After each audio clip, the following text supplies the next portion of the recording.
As the sun rises on this arena, the pursuit of glory begins. Amongst the chaos, amidst the challenges, only the relentless will own the glory. Chúng tôi suýt nữa đã mất cơ hội để đi tiếp. Đáng lẽ cả team phải thể hiện tốt hơn.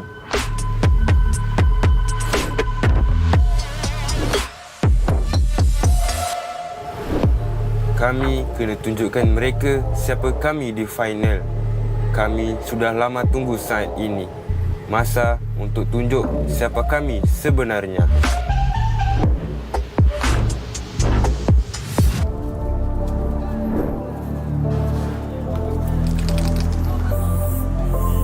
Chúng tôi đã để lại dấu ấn tại Bangkok.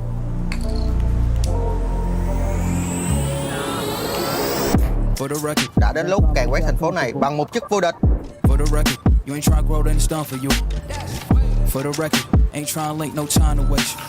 Fala, rapaziada. Mano, a gente não desiste. A gente é a Loud e a gente vai ser campeão, rapaziada. Pode anotar aí. Now I got to up price on y'all. Snake eyes on dice for y'all. Shoulders on ice for y'all. Frozen.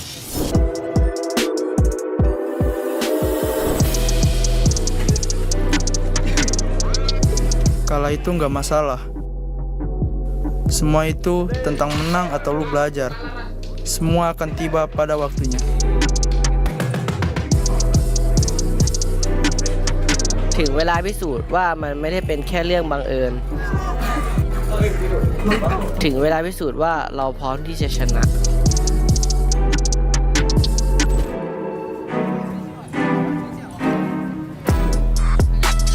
Sebenarnya kita nggak peduli sama omongan orang tentang kita.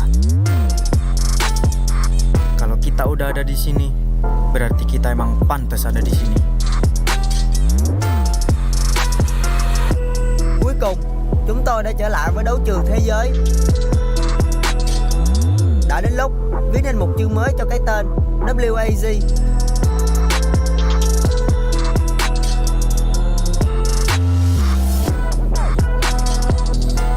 Kita akan menikmati setiap perjalanan kali ini. Tapi tujuan kita jelas.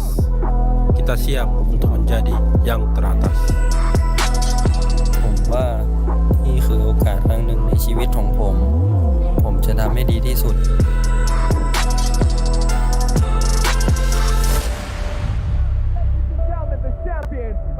Ano passado é só uma memória. Esse ano nós vamos chegar na glória. Still remember, huh?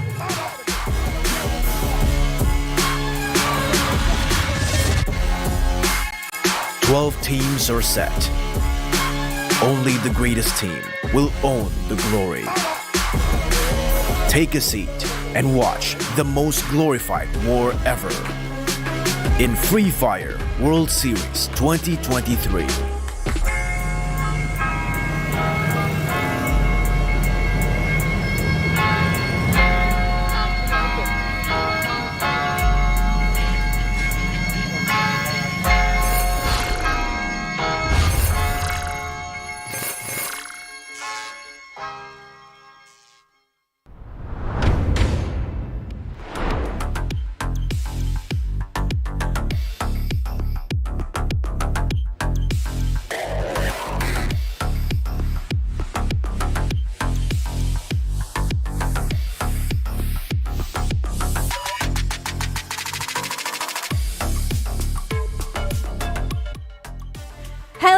Survivors, and welcome back to the Free Fire World Series 2023. It is week 3, day 1 of the World Series. My name is Danielle, and of course joining me is the wonderful, the Mustachio, AJ and Husky. This is the final week for the World Series. We're going to be crowning the champion at the end of these 3 play days. And to kick things off, we are going to be doing AJ's special segment. Bike Rush! Woo! Finally made it. Here. Finally. So exciting, so exciting. First time we have this format for the finals, right? Normally we don't have it. Oh yeah. But we'll give everyone a quick recap of the format. We started with the knockout stage the past 2 weeks, and here we are, Point Rush for today and tomorrow. And tomorrow, and on Sunday, we crown the Grand Champions. Someone's getting a little ahead of themselves. All right, so of course, just to wrap things up very quickly, this is our grand prize that the teams are aiming for. Not only is it the crown, but also a $300,000 lion's share of that prize pool. We're going to be running the standard point system for Point Rush, but we are going to explain the system for Point Rush in just a second. So as usual, Booyards are going to get you 12 points, 9 points for second, and you will get less as you go down. Eliminations will still result in a single point for every single round. Now, Point Rush. AJ, I'm going to let you take over for this segment. How does this work? At the end of the day, if you have that #1 spot, you get 8 points. Second place, you get 6 points, so on and so forth, all the way down to the 10th spot. Now, tomorrow, the points are all reset, and we have to do this all over again. The points from day 1 and 2 accumulate for your grand final. So you start off with a little bit of a boost at the day. And this is going to be super helpful for some of the teams that really want a bit of a head start going into that grand finals. But here's the tiebreaker rules in case we run into any tiebreaker situations. It is possible. Oh, yeah. We've got to make sure we have that contingency plan in play. But here we go. Here's our teams competing for this weekend. So exciting. Starting off with the teams from Thailand, EXP Esports, Buriram, C, Triple G. From Brazil, Magic Squad. From Indonesia, RRQ. And of course from Brazil as well, you have Loud. And this is only the first half of 12 teams, ladies and gentlemen, boys and girls. The other half, Poco from Indonesia, WAG, as well as P Esports, followed by GOW from Vietnam.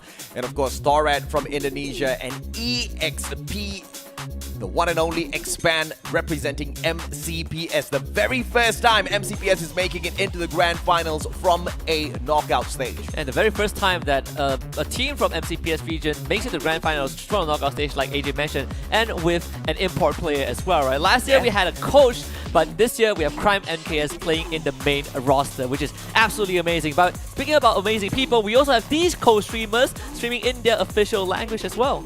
Yep, so if you'd like to hang out with somebody whilst tuning into the Free Fire World Series 2023, make sure to check out their streams. They're going to be commentating on their own broadcast, watching the games alongside us.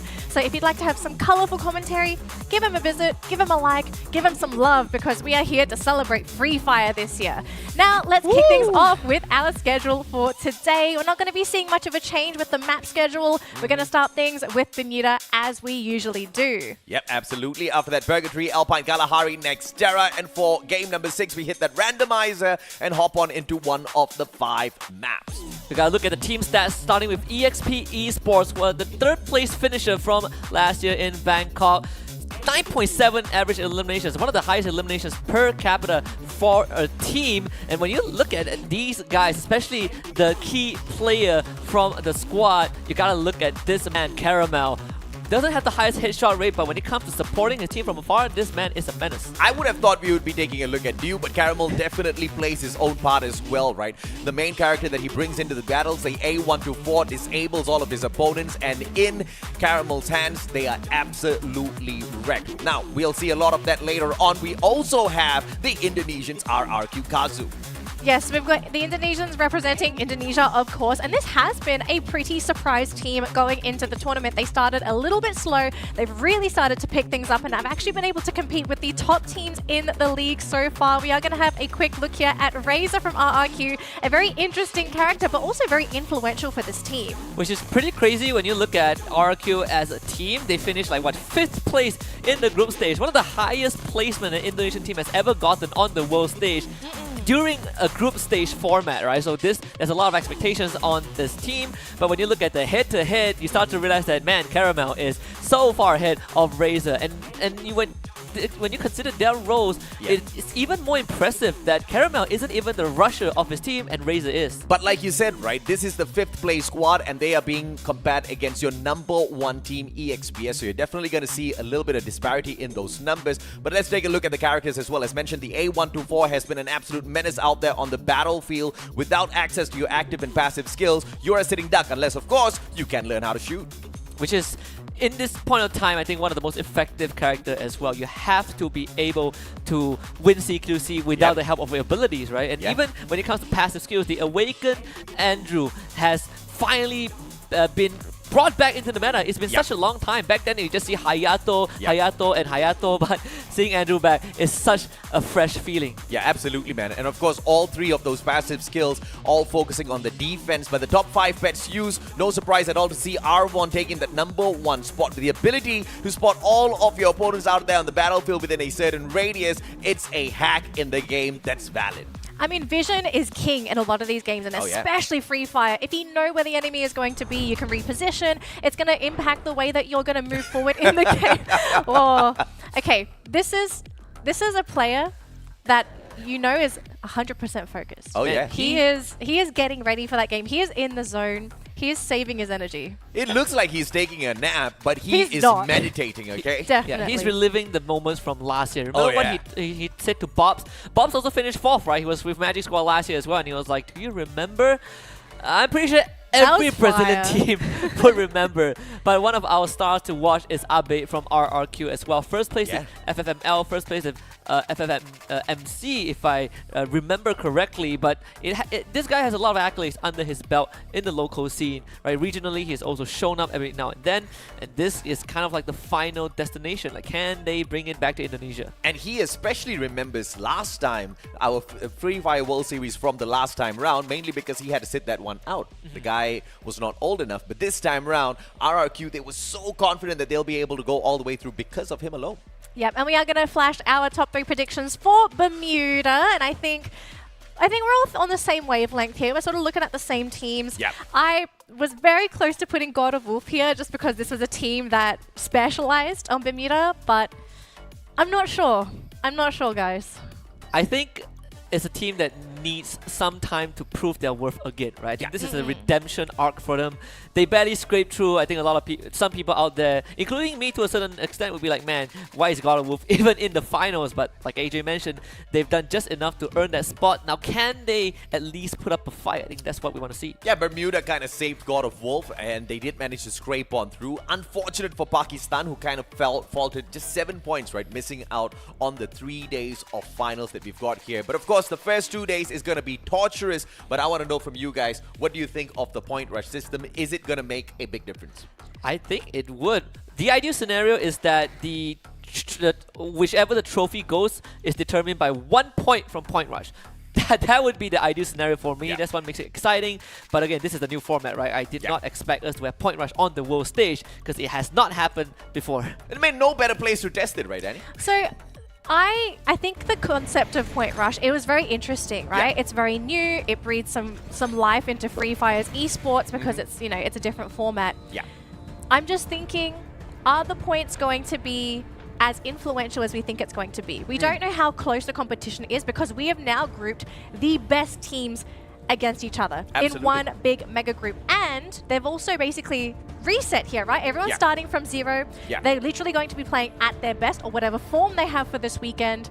So I'm a bit on the fence, but I'm going to let the players prove me wrong. Maybe this will be the do or die, the be all end all, the winner be crowned because of these points. Well, I see exactly where you're coming from, and I think they might just do the trick, right? Because if you look at Sentosa in 2022, the points between that #1 and #2 spot, it was just 1 single point. Which is crazy. Yeah, right. Ffws Phoenix, they missed out on the championship. They lost that out to Attack All Around, which is 1 point. And then in Bangkok, it was the exact same team, Ffws Phoenix, this time winning the championship, and they won it by just 3 points. Yes, like the margins in the past 2 World Series have been dangerously close, and that was without the help of a head start point, right? And it was just a one-day finals, and we got that sort of a performance from some of the top teams in the world. And now we've been blessed with 3 days, essentially, right? I know we've got the one-day grand final on Sunday, but if you think about it, you kind of go a 3-day final because we get to watch all these games of Free Fire.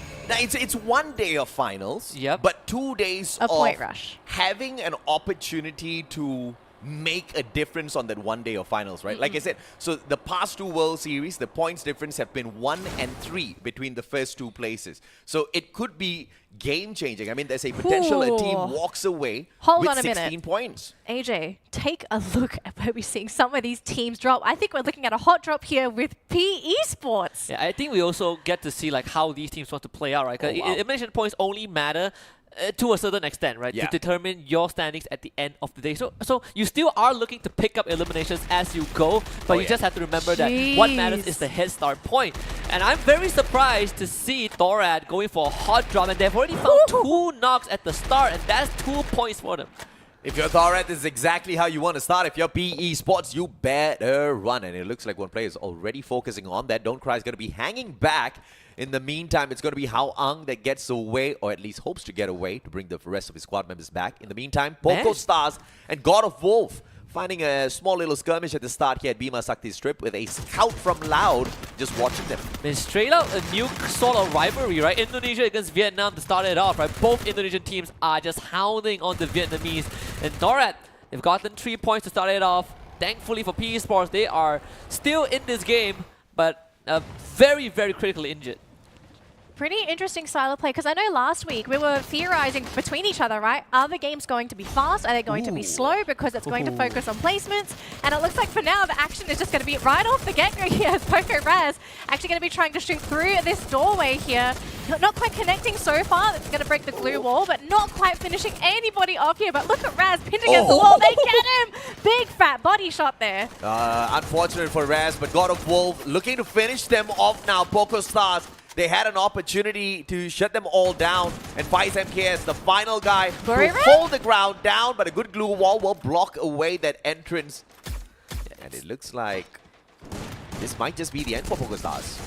So I've heard some words they're from gone. behind the scenes. As I just want to quickly also point out that, man, those new graphics are super cool. Yeah. But I've heard some words behind the scenes that GOW, right, across the weekend, after they barely qualified for the point rush stage in the scrims, they have been running over a lot of the teams who are playing in the final. So I know scrim results don't reflect the full performance, but the fact that that is a statement that I heard means that there is a lot to be desired from this team, right? Maybe they have learned something across the weekend.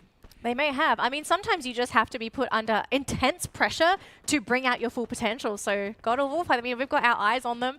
Unfortunately, for a team that we can't really look at anymore is Poco Stars. They were eliminated from the competition already, so they won't be able to really get much out of this round. But I do want to quickly mention, I do believe the elimination leaders are Buriram, and we didn't even get to see what happened over there. Yep. Oh, Razor gets taken down by Too Fast, and I believe the whole of the RRQ squad is around the captain of Expand, who single-handedly has split away from the rest of his team members. And I'm wondering exactly what is happening over there. Yeah, I know that RRQ ran into Buriram very early on. They lost like, what, 2 guys, started running away, and, you know, as we saw just now, Razor got picked off by Expand. They did bring Dudes back, but that only puts RRQ at a into a 2-man squad, right? So Expand, any other squad out there can still overpower them. Yeah, and not picked off by Expand, picked off specifically by Too Fast, and he was just so close to them. Single-handedly, I'm actually wondering how is Too Fast having a good day here. I mean, because the last few times we saw him, he was the first member on the side of Expand to go down. But this is a good start for the MCPS squad. I mean, that was one of the main issues that we sort of ran into with the squad, right? Every time Too Fast was the first one to go down for Expand, the team sort of just follows him to the grave. So whatever sort of preparation that they've had, whatever they're doing to actually play these games, if it's going to work, I mean, this is the best time to overperform. I think the last game we saw before they had to get ready to play the actual matches, My goodness. Expand actually finished second in that scrim against EXPS, so that could be something, right? Maybe it's a great warm-up for them. But Buriram is not just a warm-up, it is a true test, the final boss. And Too just Fast. like we kind of preempted, Too Fast is already down and the rest of Expand, they have to scatter. Expand, they were approaching the compound of their brother, but unfortunately as the captain got shot down and taken out of the equation, Expand decides to back away and not engage with Buriram. Good decision.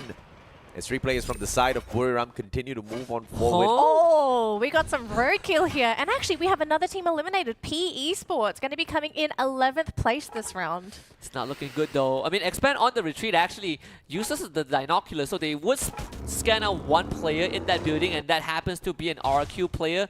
Legalov is already hightailing out of there. He is not having any of this. So Razor has to hold his ground. You can see that glue wall blocking out entrance to the 2nd floor, but Axel knows that someone is on the run. Abe will be kind of providing support from long range. as Razor doesn't really have much left in the tank though. Gets bursted down by Axel, so another point for Expand. Yeah, great back away from Axel here, playing around the glue walls really well. And that blocks off the initial shots from Abe, who doesn't find the rescue. Now the rest of the players from the side of RRQ slowly circling around RGS.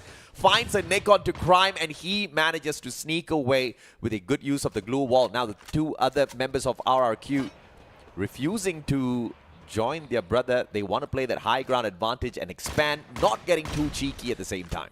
It is an important area for them to take over because there's a revival point there. Buriram, they're also approaching this compound, so this is going to get very messy. I mean, for RRQ. I mean, it might just be for Abe. He's all alone. The team hasn't fully regrouped. And I believe Abe, he is actually one of the most looted players on the team as well. Because we saw RRQ, they're scrambling to loot. Their team is constantly being revived in.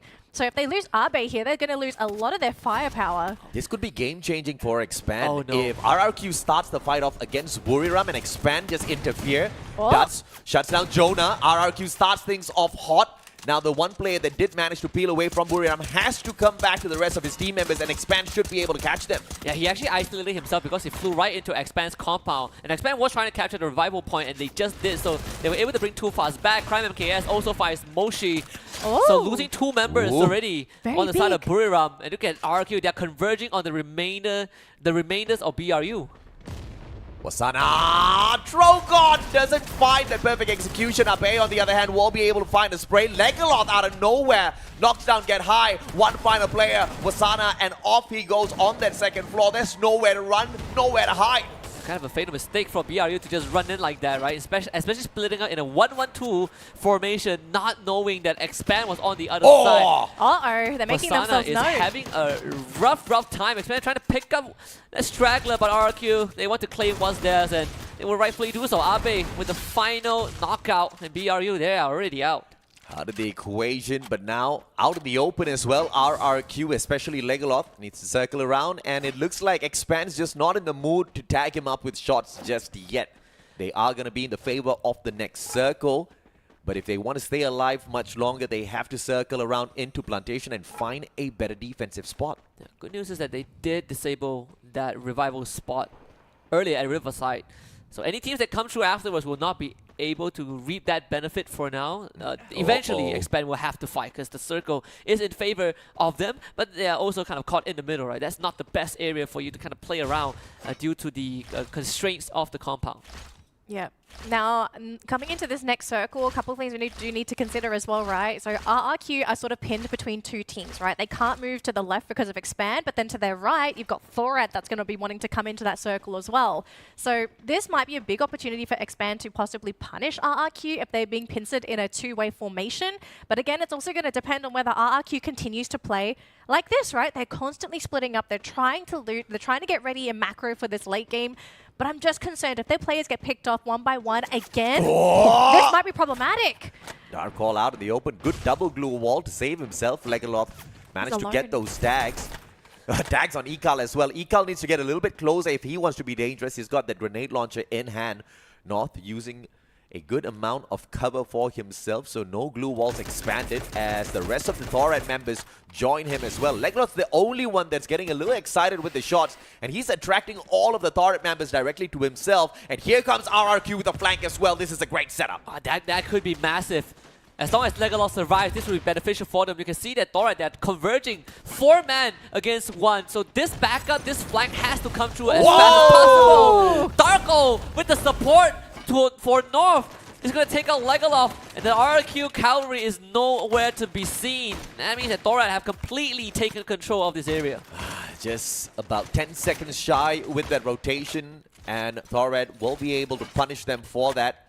Initially, RRQ had the better position inside of the circle, and now they are going to be struggling a tad bit with one player outside. This is going to be circle number 3 in the next few seconds, so it is going to continue to hurt even more. CGGG versus Magic. This is a big engagement, and CGGG doesn't have a lot of cover outside. Magic squad now against CGGG. They can both beeline deeper into the safe zone without having to fight at all, and that's what Magic Squad will do. They don't want to take the risk. It is a long journey. Look at that, the binoculars just to scan the compounds north of Bimasakti Strip so that they have a checkpoint to touch down before they kind of proceed further into the circle, which is gate capped by GOW. Loud, very silent this time around, pun intended. WAG tagging them up from the back, but Loud just wants to focus on their position, focus on in the position of that circle, but not doing too great. CGGG from the back, WAG right in front of them. Loud in a lot of trouble. GOW approaches as well. Loud's gonna get pin set in, and this does not look fun if you are a member from the squad. It's a fight to the death between RRQ and Thorad. Goes with a close range victory over Darko. It's gonna get traded back instantly by Lozzy as Thorad arrives with the backup. RRQ still, again, don't have the members' advantage. They only have 2 players left, and I don't think they get to loot too much. Now, Expand has the duty to gatekeep these 2 teams. And they do have the amount of range between themselves as those 2 teams to take those long shots. CGGG on the other hand, up against Mexico. And the M82B will find the penetration through the glue wall. One more. Cosq still survives and continuously moving. And Cosq finally down on the ground. Peter survives! The boost from the Tatsuya. Sonia saves him, but just for a single second. Drax still gets the final shot in. Holy cow, that Orion really worked out for Lau. Drax still gets knocked though. Instantly brought back up, so Lau has the whole team left.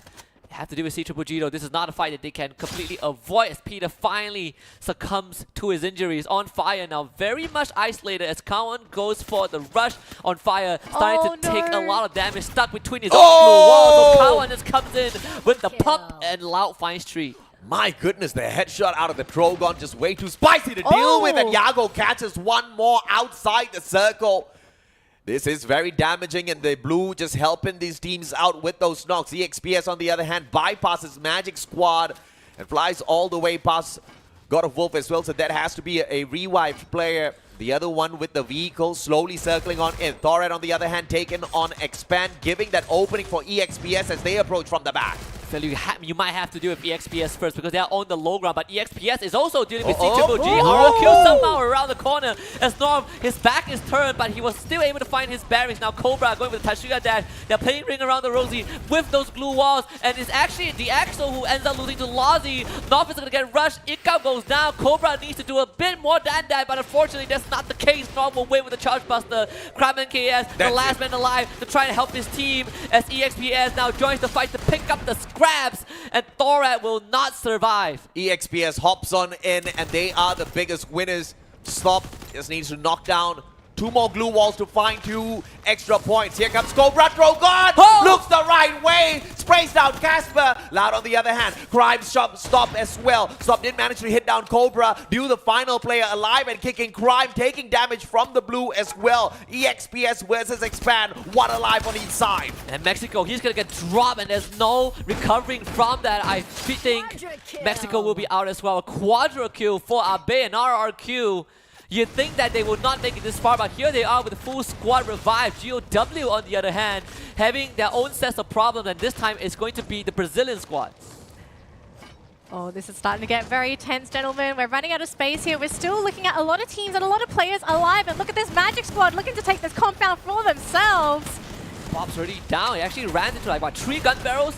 Tian and Diguang, not much HP to work with. Barely just hanging by a thread, but they're not going to go down without a fight. Yago finally provides the necessary backups, and it's 2 in a row for Yago. Magic Squad with 6 points. What a crazy, chaotic first lobby for the day in week 3, dude. 91 HP left in here. Circle tagging him up. 64 HP and Crime manages to get that final player.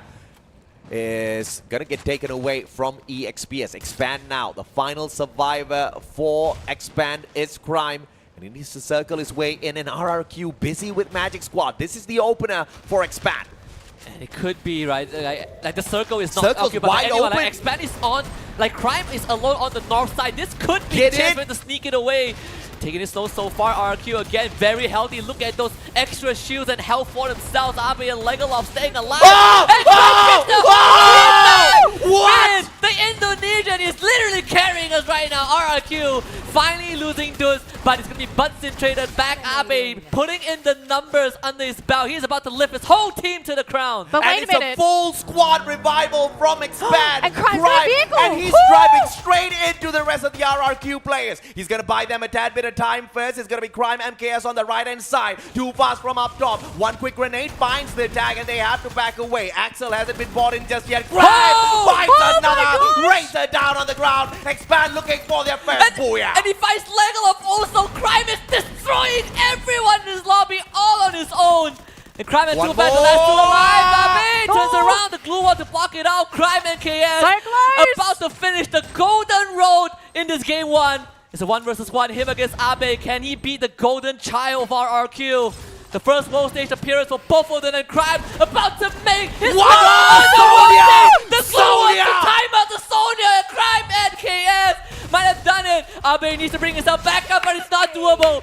Crime, MKS, 11 eliminations all on his own to bring Expand to the first booyah. Booyah, man. First ever booyah on the first day of the final week. But what a pity this is Point Rush. Man, So how they you just wish this is the actual grand finals. Guys, what just happened? I think we have witnessed the most insane game for the entirety of the Free Fire World Series. It was from two teams that we had never expected to do this well on Bermuda. RRQ had the most scuffed game I have ever seen in my entire life. They were all over the place. And then you had the full team revive and Crime committing crimes. Absolute criminal plays. Oh, yeah.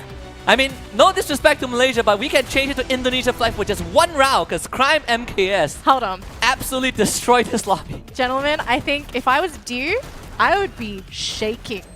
That's an MVP. That's an MVP if I ever Surely saw that's one. an MVP, right? Oh, I would not incredible. accept any other results. I mean, I'm just looking at AJ here. This man's got the biggest smile I've ever seen in my entire life. I mean, it should have ended right It should have here. ended here. It should have. It should have ended right here. It all started here, in fact. That's true. That is true. Like Crime was like Cobra got shot from the back. Yeah. And Crime had to win a 1v1 on the low ground with less than half a health, and then survive until the end. 1v1's due, fights the entire RRQ, and buys his team back.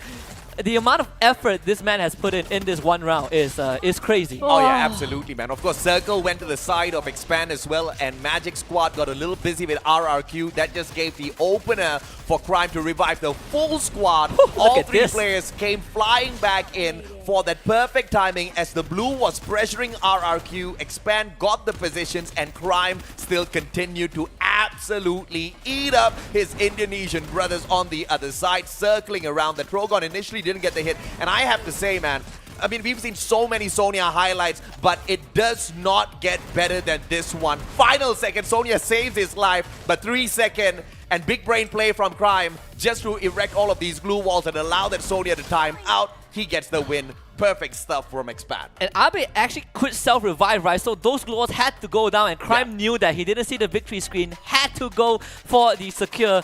I mean, this guy did everything, right? This is the one time I'm fine if his teammates were the punching bag, because they literally were target dummies so that Crime could really pop off.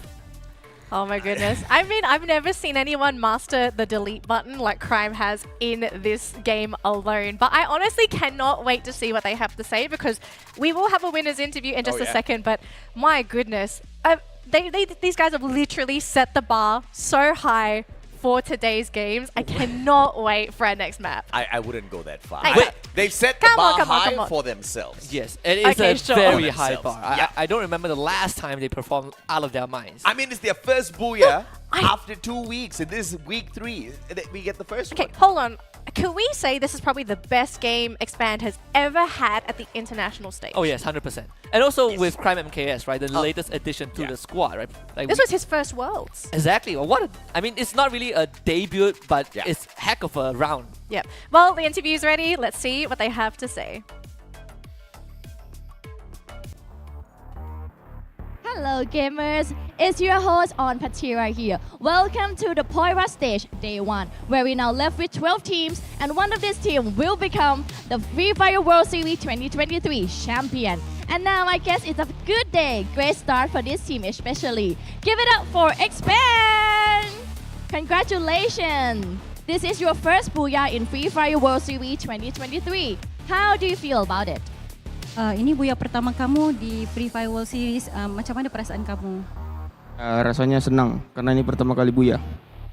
He feels so happy because this is his first booyah Free Fire World Series. And many more to come, right? Yes, of course. Definitely. In the last combat of Game 1, your last member revived the whole team. Can you explain to us a bit how can you did that?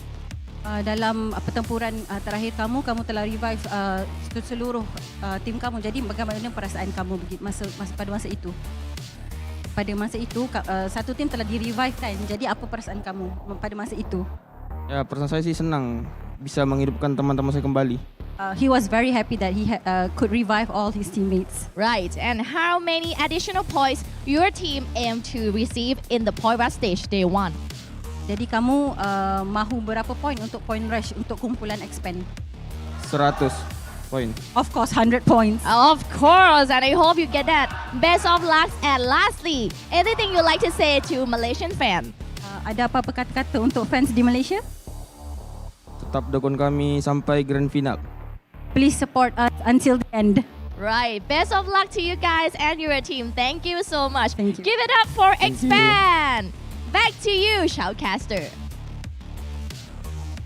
Hey, it's not just me that set expectations up for Expand. They said they want 100 points today, and I mean, if they keep playing like this, they will get 100 points. I just want to see Expand get more booyah so I can see Akila translate everything for us. Hi, Akila. honestly, you know what? I have finally ticked something off my bucket list to see Expand get a booyah on the world stage. That's your bucket list? One of my bucket lists. We're going one at a time, right? One at a time. Again, this is their first time in the grand finals. That booyah could have come in a more better fashion, but this is just the beginning. It could have come on a better day though, but if they can repeat this, I'm not going to complain too much, right? It's a fantastic start for MCPS. MCPS that has never, ever made it into the finals from a knockout play. From the play-ins in the past for the World Series, they've never got it done. This is the very first team from MCPS to break that record and then to get a booyah on the week of the finals? Yeah, never done before. Well, who knows? We could be looking at a new record in just a moment for this team because we've literally just started the day. We've got 5 more games to go, 4 more different maps, and then of course we've got the random map at the end of the day. Hang on, you got to be positive. You see good things. Good things mean good things are going to happen for the rest of the day. But, of course, let's just recap the last round before we get ready for our next map of the day. We're going to quickly flash our elimination leaders for the round, which I think is going to be pretty obvious if anyone actually watched that game last round. Crime MKS going to be getting the elimination lead for this round with 9 elims to his name, and he 100% deserves it with the way he played that round. Like, this is the definition of solo carry. Like, one guy lifting his entire team towards the finishing line and crossing it. Gentlemen, look at him. Look at this man. Like, I could visualize him carrying everybody on his shoulders. His eyes are as seductive as A124. He's a man with focus and sheer determination. Those killer eyes, Jeez. the killer instinct. This man knows. They have, look at it. Look at it. Guy has the riz, as we say. Don't look him in the eye. I think that means trouble. But just going to take a look at that team comp.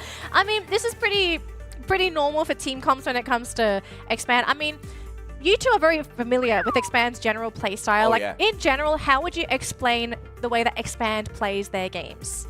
I think in the past it has been extremely messy and uncoordinated. The Expand that we are seeing now is very much more put together, and they were deliberating in terms of do they bring in an import player for the longest of time, and when they finally made the decision to get that done, I think it's finally starting to pay off as well. You know, questions were thrown around, but I think the boy has clearly proven himself. They've got an Indonesian coach and an Indonesian star player on their side. 24 points on day number 1, but RRQ Kazu trying to steal their thunder. Yeah, and thankfully, I mean, RQ Kazu also kind of earned that spot, right? You look at that final 1v1. It was Crime MKS carrying Expand. It was Abe dragging RQ towards the finishing line. And only one of them could cross it. So if you want kind of a Wild West showdown, that is probably the best scenario possible. So RQ and Expand tying for first, I don't mind at all. Don't mind at all. I mean, this is probably the most unexpected booyah. No one predicted Expand to be able to start things like this, but especially on Bermuda, like unexpected. Very, very unexpected. Yeah. Opening round, right? Like, Yeah, it expected was. opening round. Man, they have never been so hot before. I So- mean, we've seen the team kind of like cold at the start and then they warm up towards the end. But yeah, they really have warmed up towards the end. They have never started off hot. So this is a very different kind of version of Expand. But I want to see if or not this momentum can build up and trail off and kind of affect the performance of these other players as well. Because we Yeah. can't expect just one star player out of a team all the time. Yeah, so I want to sort of start a conversation here because, of course, we are playing a different format. Do you gentlemen feel that the players, because they've seen this different format, it may have influenced the way that they've played? Because in this game, we saw 2 hot drops, right? Both Yeah. Indonesians hot dropping the Vietnamese teams. I say probably a bit. I think the players are probably a bit relieved knowing that the points get resetted, right? Yeah. The maximum head start points you can get before Sunday is 16, and the absolute minimum is 0. Yes. And I think if you can get something like in the middle, like 8-9 points, it's actually not too bad, right? You're Yeah. half a round away from the teams ahead of you, and perhaps it only makes a difference when the games are really neck and neck. So in this case, it probably allows the players to play a bit more freely simply because the points get reset and it doesn't count towards your grand finals. Yeah, I mean, it really depends on which team you are. If you are Buriram, you're not too worried about point rush because you know you can supersede anything that any other team can pick up on any other days. And of course, it's not just Buriram. Teams like EXPSC, Triple G, they all have this exact same quality. Even at points, RRQ Kazu has got that capability to do so. Now, if you're not one of these names that I just mentioned, you got to hustle. You got to pick up everything you can on point rush days.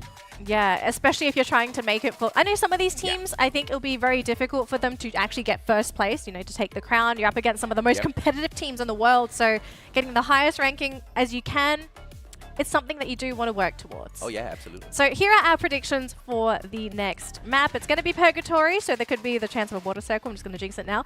But here are our predictions. You're welcome. Pretty similar.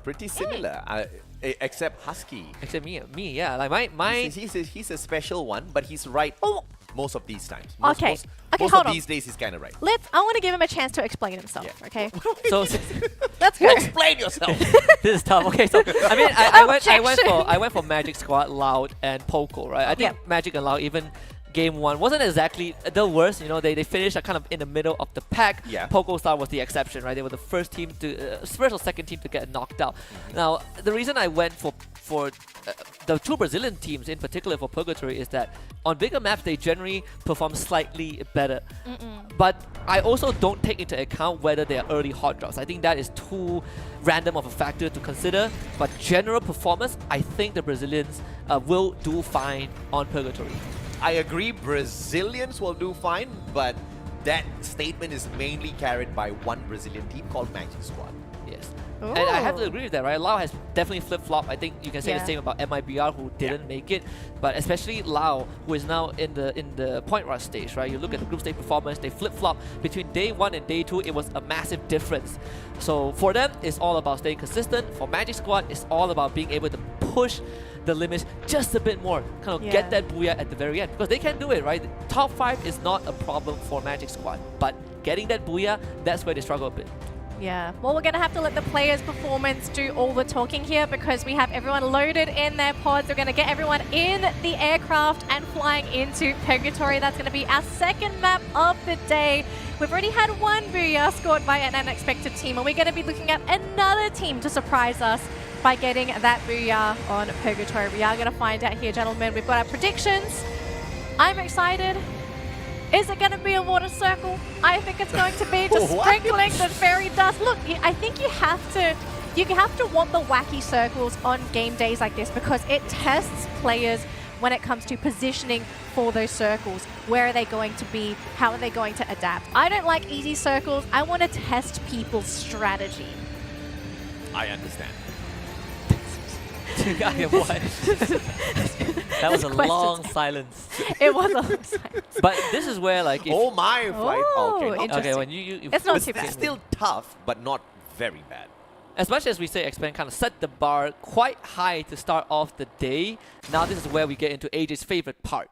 Can Expand remain consistent? Can they? I mean, that is a pretty good We've question. seen them win big rounds and then fall off a cliff the round after that, right? And I think this one is a good time to see where they stand. Oh my. Oh, we've got another potential. Okay. Is that Oh my gosh. It's a great drop for Expand because they feel like they're at home. But PE Sports and WAG dropping by here could mean a very messy early engagement. But the fact of the matter is PE Sports WAG, they start firing against each other. This is going to give Expand a lot of time to loot up first. They can hear these gunshots and prepare for battle as well. Might be a 1v1 happening very soon. Oh There's a my. PE Sports player near an Expand guy. So Kawan did get eliminated by Wasana, so that's first blood for this round. Hot drop between BRU and a lot of our teams. 18 did actually find Dian. This is literally at Moat House, one of the most isolated areas on this map. And somehow Poco finds themselves playing against GOW, and GOW taking a fall. It's a revival point here, so the winner of this skirmish is not going to be too upset at all if they do go ahead and lose a couple of lives. Leem, Drogon, a couple of pops. He repositions. Wally on the other side. Leem trying to get across the stairs, spots him out. And it will be just back and forth between them. Man, that glue will block almost every shot from Raz. A very cute attempt in trying to cap that revival point, but it's never going to happen. As far as MKS late on the rush on the Tatsuya dash ends up going down. Now Raz has to carry everything on his shoulders. Doesn't have much to work with though. Goes for the rest of the Kwan. Can't find a reset on the Sonya. And the second time Poco Star just absolutely obliterated. Ooh, not the best start for Poco Stars. I don't want to say because Husky voted for them. Yeah, it's, I mean, I voted before we saw Bermuda, right? 1 out of 3 chances, you know, you're going to have that happen. C-Triple-G, though, early skirmish, I have to say early interference. They shouldn't even be here, and they will be punished for that. Hao Ang takes on fire out of the equation. Peter, on the other hand, their best player, tags up Hao Ang, so activates his Sonya as well. Hao Ang moves forward with the Sonya, but can't do much, and now has to get picked up out of the open. Peter goes for the shutdown, and he will take advantage. What are you guys doing, PE Sports? Man, PE Sports not paying attention at all. What was that? WAG actually cleaned up the rest of the team as well. I mean, what was that? What was that from PE Sports? That was just negligence. Negligence on the side of the entire team. Peter, if he gets absolutely a criminal. The dash from Peter finds Krillin. He's doing everything on his own. Finally, Cyrus drops him. He should have went down a long time ago. Very brave. Oh, hang on a minute. We got Dude working some magic. When the organizer says no emotes, they say okay.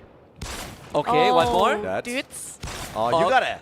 Oh, you gotta love this. Oh, Dew misses. My man has dancing shoes. You don't see that every day out of Dew. Misses the final opportunity for the knockdown. All Caramel's pissed, but gets tagged up. Dew tries to get away. What a shot!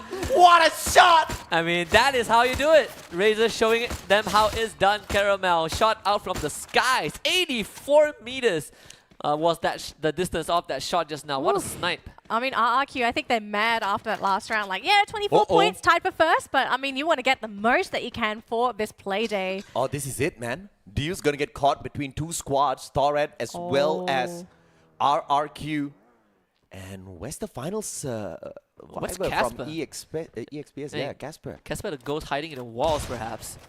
He's nowhere to be seen in this area. And Axel gets sniped from nowhere. Abe found him. Found Dude. Reset. Oh, they both went down. I mean, that was pretty cute. Like, both of them popped the Sonya at the same time, and unfortunately, they both timed out. So, no, revive. Lozzy is going to support North, and Duz is firing at him. Where's Razor going though? Looking for a reposition. He's going to lose that Sonya. He's going to time out. And there it is on the ground. Good shot by North, and Dutz will not be able to do much. Gets taken out of the equation. Ikal says, thank you very much for the loot. The rest of RRQ backs away, says thank you very much for the skirmish. We'll meet you another time out there on the map. Expand, on the other hand, looking to find a revival onto Axel as they spot out a player from the side of Magic. Oh, I love this fun fact. The qualified teams without, the only team honestly without Booyah in the knockout stage. So yeah, they're the only team who made it to the point rush stage without a single Booyah, and they got it. They got it in the first round. So they did. A bit late, but better late than never. Yeah, we do apologize for the grammatical error though. Got that one. Oh, this one's great. So many of you and only one of us against all odds. Yeah, that's true. See, this one's correct because it's a quote directly from the player. Which is true, right? I mean, the only Malaysian team in the entire lobby, right? Like every other region has friends. You know, Indonesia has 3 teams, Thailand has 3 teams, Vietnam has 3 teams, Brazil has 2, and then there's us. There's only one of us. You just gotta hug yourself. It's fine. There's a very big fight coming through here. Magic versus Expand. Now, the next circle will determine what the movements are going to be like and whether or not we find a skirmisher between the two. But looking at their position, there's almost a 90% chance they'll both have to move. Still very early to say though, but we are seeing some of the other teams move in RRQ because they managed to get a full team revive. They're going to be scouting around. I'm really surprised that RRQ continue to be so aggressive even though they are constantly reviving their players back. They are playing so hyper aggressive today. Yeah, it's a good change of pace. Like RRQ has not really been the most active team, so to really see them go out gun blazing, I mean, you can see like Abe in particular, Abe and Razor, these two are feeling so good, and we get a heck of a circle on that western island. That's huge because almost everybody needs to cross that river line, and that's going to be problematic for a couple of these teams because you can see right now we've got some really good positions for these teams to just gatekeep that water. Very dangerous. I'm really keen to see how these teams navigate this, try to find a safe way into that next circle. WAG got to cross that bridge. You have to face RRQ Kazu. That's the price you have to pay. Magic Squad now finally taking a couple of shots against Expand. Now, obviously, both of them are very close to the circle. They can go straight in if they want to. And Magic Squad, they've done this a lot of times. They realize that, hey, there's a circle. We can avoid a fight. Let's just go in. Smart play by Magic. They send the UAV out first, though, just to scare Expand away, push them away from the UAV, whilst they run the opposite side. So a strategic defensive maneuver coming through from Magic Squad. And they definitely want to get into that final circle for sure. God of Wolf, on the other hand, running outside the circle. It's just the second one, so it's not going to hurt too much. Not yet. Maybe soon. But yeah, very, very calculated play here for God of Wolf. I mean, I have to say, God of Wolf actually did rather well that last round. Oh my! Oh. Oh, this could be deadly. I mean, very important area to hold as well. I mean, Mount Villa, you do have the edge of the circle. And they know as well. And Buriram, they are kind of on the edge right now. Literally on edge. How is Magic Squad going to navigate this though? What a play by Magic! Chiu and Yago tries to go for flank with Buriram, just repositions right now. They are the ones on mainland. But the circle still approaching them from the back. Magic Squad, good reposition. Butts in on the right. Trogon will pop a grenade in first. Meets a cluster response. Moshi backs away. High ground advantage. Cluster up top. Tags out both Jonah as well as Mochi. Wasana. Cheeky burst by Wasana. Defensive. He backs away. Bobs. Grenade. Grenade. Mochi! Second One more! And it goes a little bit wide. Just the grenades alone forcing Buriram to use all of those medkits. I mean, Magic Squad are doing a really good job of just juggling the attention of BRU. Look at that. I'm going to slow down BRU's pacing a little bit. The tempo has changed in favor of Magic Squad, who are now circling around the corner, right? The blue is pressuring them from the back, so Magic Squad feeling a bit compelled to move forward a little bit, push into BRU. Moshi, Jonah, Wasana, everyone's taking together. The red tyrant just breaks the defense on the right side, and now is the rush from Magic Squad. Busts in with the first one to get high. Wasana instantly traced back from long range. BRU gonna get flanked. Wasana back exposed. Jago finds the shot. Magic Squad slowly cleaning up the members of BRU. There's 2 members of Buriram already down. Moshi and Jonah left in the playing field, but it's not for long. Bobs finds the third. GU with the 4th. Everyone from Magic Squad crashes in on one. Beautiful maneuver there from Magic Squad. It was almost like they just sort of herded Buriram into a position where they felt very comfortable to just go in CQC. But in the meantime, though, we've got CGGG raining some hell down onto Expand. Now, we have to keep in mind, Expand have split. They have 2 players within that compound. Now it's just 1, actually. The rest of the team is actually trying to move towards the northern side of that circle. But I'm a little bit worried about the Axel here. He is isolated, but maybe it could be a trap. Maybe they're baiting CGGG to go in. But look at this, though. They're actually pushing forward. Yeah, On Fire is going straight in for this battle. Nobody spotted Axel out just yet. I think they know he's dead. They know that he's isolated, right? So now look at that next circle. They're going to force the 3 versus 3 with 1 more supporting. And Axel actually finds it a bit harder to support his team compared to 1 more. This could be advantageous for CGGG. Grenade! Catches Peter from the back. Tatsuya bursts away. CGGG versus Expand. They have to deal those grenades. Ffws on fire, tagged up as well. Crime MK sends another one!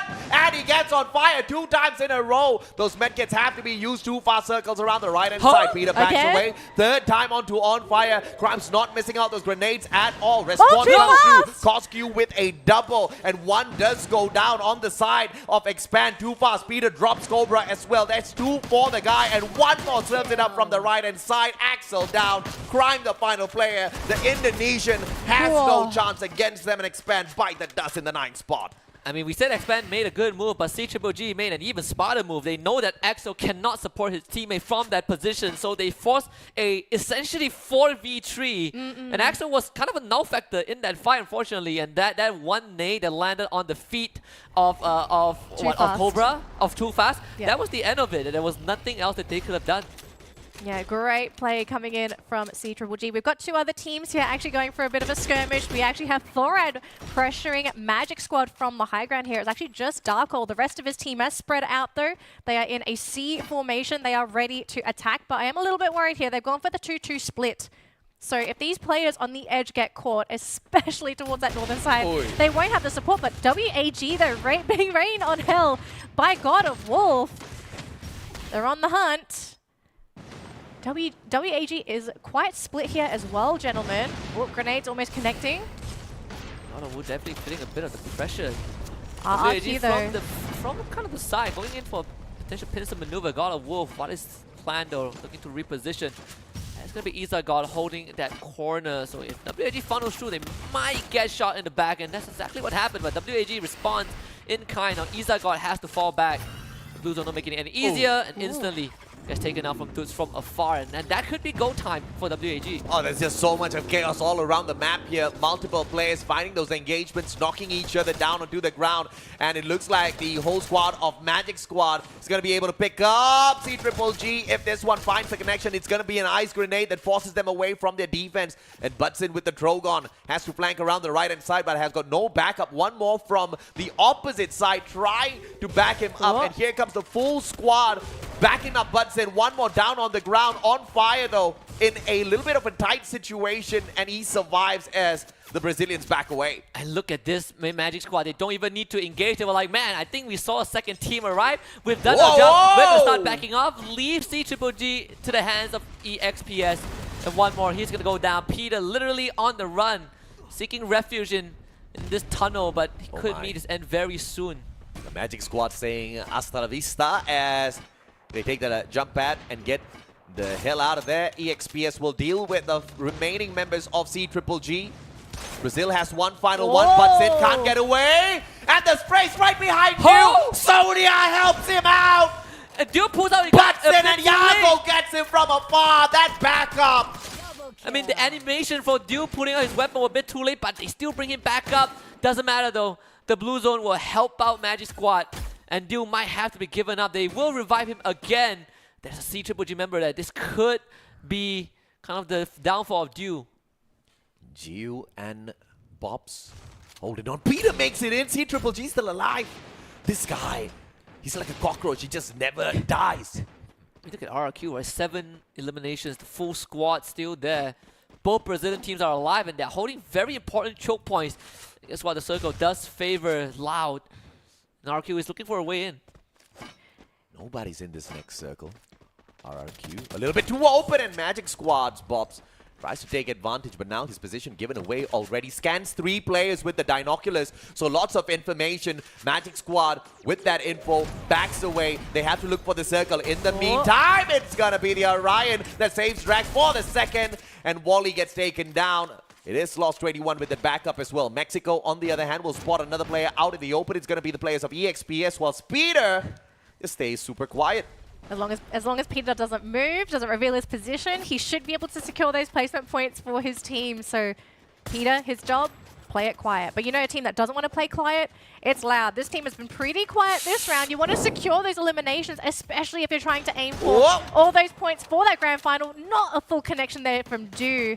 But I think all hell is about to break loose, boys, because look at this. The circle has shown itself. Again, our boy just turns the corner, makes a drift, takes Saukawan. He's trying to survive. Tatsuya, the great escape from Abe. So now Pop is going to end up going down. The Riptide Rhythm will break all of the glue walls. Razor is going going to be down low. Fortunately, Abe, he's going to be down, but assistance instantly arrives from the side of Dudes. So Magic Squad, they are not out of the woods just yet. Loud as well, need to do with RQ, but the Indonesians are absolutely tearing the Brazilians to shreds. Bobs and Juice both go down, and it's Legolas, the captain, to lead his team a slightly bit closer to the Booyah. Dudes and Razor, they both get knocked down by the blue, and Mexico gets taken up by Peter. And Peter's still alive and kicking, sneaking away points out of the open as well. View looking for that knock, none connecting. Peter finally has to move. He's right behind EXPS. Peter up top, spots out Dew, and they look at him as well. Dew, a sliver of reset. Sonia, Peter! What a reset! What a reset by the Sonia, and Peter hangs on. Final medkit. Oh! There's a grenade launcher up top. It's going to land though. Merry Christmas, Peter. Just hang on the edge. And he knows that this is as far as he goes. He's just going to give himself to the blue zone. AXPS, you're not going to get anything, Peter. Oh! It's a farewell shot. 13 eliminations at the end for CGG. No booyah for them though. It's EXPS that claims it. Peter is the MVP. He better get it. Production, he's the MVP of the game. No doubt whatsoever, but EXPS, congratulations on the booyah for Game 2. Well, I think at some point we were expecting EXPS to get a booyah today, and it had to be this stage. I have to say though, EXPS were quite lucky with where that circle ended up going, and also the positioning for a lot of these teams. Everyone was fighting on one half. EXPS was just waiting quietly in their compound, not pressured at all. So a relatively downhill game for this team. Nice way for them to end, but I think if you're Dew, you're just like, MVPs for me maybe, please? It's more than enough. He has like what, to be 4? fair, he does have more than enough. It's like what, 4 MVP titles already? I think it's 5, isn't it? 5? I thought he's at 5. I could be mistaken. He's at 5, yes. I got confirmation. That's a bit too much. Too many. I mean, for at least for this game, EXPS, not the most explosive game, like you pointed out, Danny. They did have the help of the circle. But man, this is another round where we just see some godlike individual plays, right? Like Peter had a good run. Peter had 2 clutch moments, man. I mean, at that final circle, yes, but before that, that engagement that we just saw on that highlight replay as well, right? Crazy stuff out of him. Not just today, all throughout the competition thus far, he has been making so much of noise. Maybe the secret could be his secret partner, like the 5th member of the team. I believe it's called Tinkerbell. And even when On Fire was trying to get away, Peter outside the circle. Then look at this survivor. Look, and you know, Free Fire, it's a battle royale. It's all about survival, right? He gets into the final circle, gets into a high ground. So many players, 13 more alive and kicking around him, and he survives through all of that. 10 players get eliminated, and he's still standing. He still manages to take away 1 player from Loud, knocks down 2 as a matter of fact. I mean, he was doing so much. And even Dew went down. This was at Sonia reset. Yep. I mean, come on, man. Peter, he has to be the MVP. Yeah, I mean, he got an extra elimination for his team, right? Like CGG, they got 13 eliminations. That's going to be a lot of points. If Dew gets it, I swear. He doesn't need it. No, it's Peter. It's Peter, hands down. We all agree it's Peter. We will find out in a second. At some point. I'm going to cry. Look, so I'm definitely going to cry. Look, we're going to find out. But I do know we do have an interview lined up in just a second. So we're going to hear from our winners what they think about that booyah. But these booyahs are important, gentlemen, right? They're aiming for those points today. This is Point Rush. For anyone that's just tuned into the broadcast, what is happening today is that we have 2 days of Point Rush. Your results for each day will determine how many extra points you start off with in the grand final round. So it looks like the interview is just about ready. So we're going to head on over and see what our winners have to say for securing this booyah, because again, these booyahs are so important. Just the second game into the Point Rush stage day 1, and the intensity is already high. I'm sure the viewer is feeling the heat right now, as well as in this arena is buzzing with energy. And how does the second winner feels? He here's to talk with me. Welcome, EXP Esports Dew, aka Monkey Dew. Hi.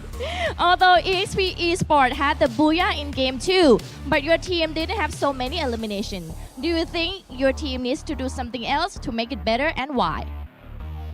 ถึงเราจะได้บูย่าเกมที่2แต่ว่าอีลิมเราได้มาเยอะมากเท่าไหร่คิดว่าเราจะทำยังไงให้มันดีขึ้นกว่านี้คะ เกมนี้โดนเซอร์ไพรส์ครับไม่น่าจะได้แชมป์แต่ว่าก็ได้ครับถือว่าเกินความคาดหมายครับ We got the surprise in the beginning. Right. Yeah, quite surprised. We didn't think that we gonna get booyah. Right. But you did get booyah anyways. And what is your most favorite weapon combo and why? อาวุธที่ชอบมาคอมโบกันค่ะ AWM กับบาเลียดครับ AWM and Barret. Why? ทำไมคะ เพราะว่า AW เม็ดหนึ่งแล้วก็บาเลียดเม็ดหนึ่งก็คือตายเลยครับ Because it's like one shot, one elim. Oh, one shot, one elimination, right? And lastly, anything you'd like to say to your fans, making sure that they're rooting for you and you might be the new champion. Are you certain? ฝากข้อความถึงแฟนๆหน่อยแบบเราจะเป็นแชมป์แน่พวกผมจะทำเต็มที่นะครับรอบนี้แต่ว่ารอบไฟนอลก็จะเอา1 ใน 3มาฝากครับ Wow. I will do my best for the point rush, but I will bring top 3 for the grand finals. Wow, I like that. And I hope you get the next booyah and best of luck in the next round. Thank you so much, Teal and EXP Esports. We still have a lot to come in this point rush stage day 2 after the break. Back to you, Shoutcaster. There you have it. That was Duke, currently our MVP leader, but we're still trying to figure out if this man is just about to get another MVP because at this point he's almost guaranteed that $10,000 MVP award. Like he would be so far ahead of the competition. The closest player is sitting at 3 MVPs. He barely did much, so he should not get it. Look, we've got it on the screen. We're going to see here who is going to be the elimination leader first, and then we will see our MVP. So for elimination leaders, we have Peter from C-Triple-G with 7 eliminations. I mean, with that play he made at the very end, 100% deserves it. Did a fantastic job carrying his team. But the MVP is coming up right now. Who is our MVP for the round? It is Dude. All right. Just flip table, walk away. I'm done. You know what? Can we just have the MVP ceremony right now? Just hand him the cash, and then we continue the grand final. Yeah. No one is winning it. No more crowning MVPs for me, man. My goodness. He has won it. Like no one else is gonna overtake him. But at least one thing we can celebrate is that in only 2 rounds of this point rush stage, we have seen some really high caliber individual performance, right? We have. This is what a grand finals week does to you on the world stage. I'm seriously very impressed. Yeah, it's making the players really overextend in terms of their personal capabilities, right? Like some of these players, you give them a high stress situation, you either make it or break it, and we're already starting to see the players that are breaking through their personal bests. There's a lot of high scores being attained by these boys. But with that round, I mean, C-Triple-G, they got 22 points in total, despite EXP as getting the booyah. Again, the elimination counts isn't as high, so they sit in second. But RQ Kazu, so consistent so far, right? 24 points in the first game and 17 points on the second. This should keep RQ on top of the leaderboard, if I'm not mistaken. It should be. Should be Peter the MVP. Yes, AJ is protesting in silence. I cannot move on, man. They even got the #1 on the overall leaderboard for this match. Like, I completely understand that feeling. I still can't move on from that piece of beef I had yesterday. It's okay. There. So, but my that was a good goodness. feeling. It was good. Both of you just can't let go. Let's have a look at the overall standings to see where our teams are at for today, because everyone is playing for the overall standings. Again, just to remind our viewers, teams are playing for their overall placements, because your placement at the end of today will determine how many extra points you will get going into the grand final. And it's going to be the totals for today, and we're going to reset, do it again tomorrow, and then the points you get from today and tomorrow will be transferred to Sunday grand final play day. And RRQ will stay on top with 41 points for now. Yeah, it definitely doesn't like break the entire grand finals, right? The stage of the grand finals. If you finish, regardless of where you finish, I think that again, like I mentioned, I feel like those points don't matter too much, right? It's easily surpassable. Like Bure round, they can do it in like half a round, so not a big problem. Okay, hold on. I kind of want to talk about Bure round because I think there were a lot of expectations for our champion, but I guess we can talk about them a little bit later on. We're going to have a quick break before we jump into game number 3.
Hello, survivors, and welcome back to the Free Fire World Series 2023. We've just wrapped up our first 2 games for today. We've got 4 more to go. My name is Danielle, and of course joining me is the wonderful, the Mustachio, AJ, and Husky. Gentlemen, we have had an explosive start to the day. We had a fantastic game 1. We had a little bit more of a cruisy game 2, but I think things are going to start picking up because we've got 2 very exciting maps coming up. We've got Alpine and then Kalahari. Yes, we do. I just wish that the bottom 2 teams, you know, Poco Stars and PE Sports, will stop trying to kill each other 30 seconds into the round. They've tried to do it. They've been trying to do it 2 times, you know. But maybe it's intentional though. Maybe they're just trying to eliminate each other, get those points, and then hopefully survive for the rest of the round. But so far it's not worked, unfortunately. So now we know there's like a hidden rivalry, right? I always thought it's between Thailand and Vietnam. Apparently Indonesia decided to pick a bone with them. I mean, they're like, we're the only team that can have P in our team name. I mean, honestly do not know what is going on. But yes, Alpine is going to be our next map. And of course, we do have our own personal predictions for this. But Alpine, I mean, games on Purgatory, I have to say, did slow down significantly, right? We started very quick on Bermuda. We had a lot of early eliminations. Purgatory slowed down a little bit.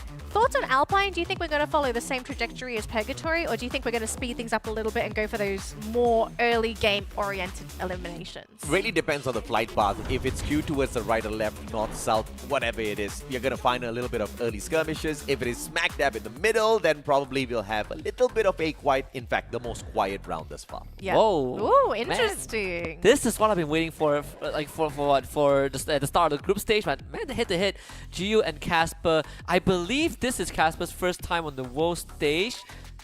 I know he didn't play like last year, if memory serves, but regardless of that, right, you can see that so far, I mean, their stats are almost similar, but obviously Gio takes a more aggressive approach to a lot of these situations because, you know, for EXPS, they have Dude, they have Caramel, so these 2 get the job done.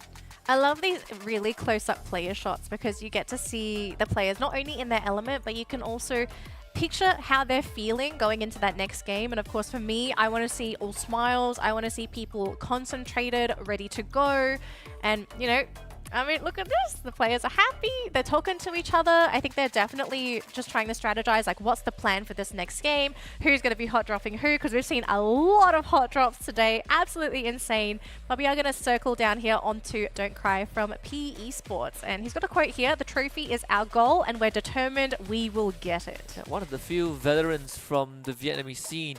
We talk about first-time debut, right? Like Abe, Crime MKS. When we look at BRU, Wasana also is his first debut on the world stage, right? And it just comes after a roster shuffle post FFSI. At that time, he was playing for Magic Esports, and they crushed it. They were crushing it in the regionals. And afterwards, BRU picks him up. You know, they kind of get rid of one of the members. They pick Wasana out on the world stage. They could lead him to the first championship trophy. They Absolutely, yeah. Magic Squad, 4th last year, 4th currently on the overall leaderboard from the day. They have not been super explosive thus far, but we know there's still a lot of room for aggression as far as the Brazilians are concerned. All right, so I guess since we are waiting for this next round, gentlemen, I want to talk a little bit about our predictions here, right? Because I don't think we showed it on the screen. I want to hear your predictions. Let's start from Husky. Who did you actually put down for your top 3 teams for Alpine? Alpine, I put EXPS, I put Expand, I put C Triple G. I think I've for the longest time, I think Alpine has been the map where I'm most confident in Expand. And they, I think, are the most confident in themselves because it is their best map domestically and to a certain degree regionally. Yes. Recent results definitely did not show that. Like again, right, Bermuda Booyah was definitely out of pocket. But at least when you want to fall back to a map where Expand can get some extra pocket change, I think Alpine is the map. Yep. And then AJ, who did you get for your 3 predictions? I had Buriram, EXPS as well as C Triple G. I would have loved to put Expand. Unfortunately, they haven't really showed up much on the world stage as far as Alpine is concerned. But if you look at the 3 other teams that I just mentioned, they have been the dominators and the most consistent. We're talking about an average of 17 points each from those 3 teams. All right, so I put Buriram, Poco Stars, and Expand actually for my predictions. Although I think we all put our predictions before the tournament started. Yeah. So I wasn't expecting Poco to start this slow into the tournament, so hopefully they pick things up here on Alpine. Again, I think it was more or less the same sentiment with Husky with Expand, right? Like this is one of their better maps. And especially after their performance of Bermuda, I have some expectations for them to actually step up today. And then of course, Buriram. I'm waiting for Buriram to wake up because they're 10th place on that leaderboard right now. Honestly, with how the first 2 games have gone, I would gladly throw my predictions out the window, right? Yeah, this, definitely. This has gone out to a very wild start. I mean, if you look at Buriram and you ask them, what's the worst case scenario if you don't perform today? They say nothing. They say the grand finals. They say a quarter of a match. That is their worst case scenario. They'll make it up for. They'll make up the whole day's performance in a quarter of a match on the final day. I think the question we also need, at least the thing we have to consider here, right, is how hard are some of these teams trying? Because I think some teams are putting their all into today's games because they're trying to get as many points going into the grand final, whereas maybe some other teams are using this as more of an experimental round, right? Some teams we're seeing play extra aggressive, for some it's working, for some it's not. We're seeing hot drops. But for now, though, we are actually seeing a little bit of a skirmish here with Drax and, unfortunately, WAG, who actually take him down immediately. Wow, what a drive-by from WAG. Drax did not see that coming at all, but Dolphin, well, I thought he was going to get traded back, but thankfully saved at the very end. Still knocked down though, Kawan with the ambush, and that's already 2 for Lau, but no secure just yet. Wasana wants to steal a bit of that away. Kawan actually has his back shot away. Wasana does manage to sneak that elimination away. Buriram Lozzy running straight into him. One more shot opportunity. Gets the Tatsuya burst. Sonia on the reset for 3 seconds. He runs away. And he confirms the elimination as well. Single-handedly, Wasana ripping apart the squad, but Darko will finally put him down on the ground. A lot of damage dealt, honestly, to the side of Thorat. Lozzy and North both go down. Lost 21, picking up his second eliminations as Mexico brings back Drax. Magic Squad, on the other hand, still locked in combat with EXPS. Duel will be taken out instantly. To answer your question from earlier, Danny, on how hard will these players be trying today, I think they'll be desperately trying to get all of those points because, like we discussed at the start of the show, right? The past 2 World Series, there has not been more than 3 points of a difference between that number 1 and that number 2 spot.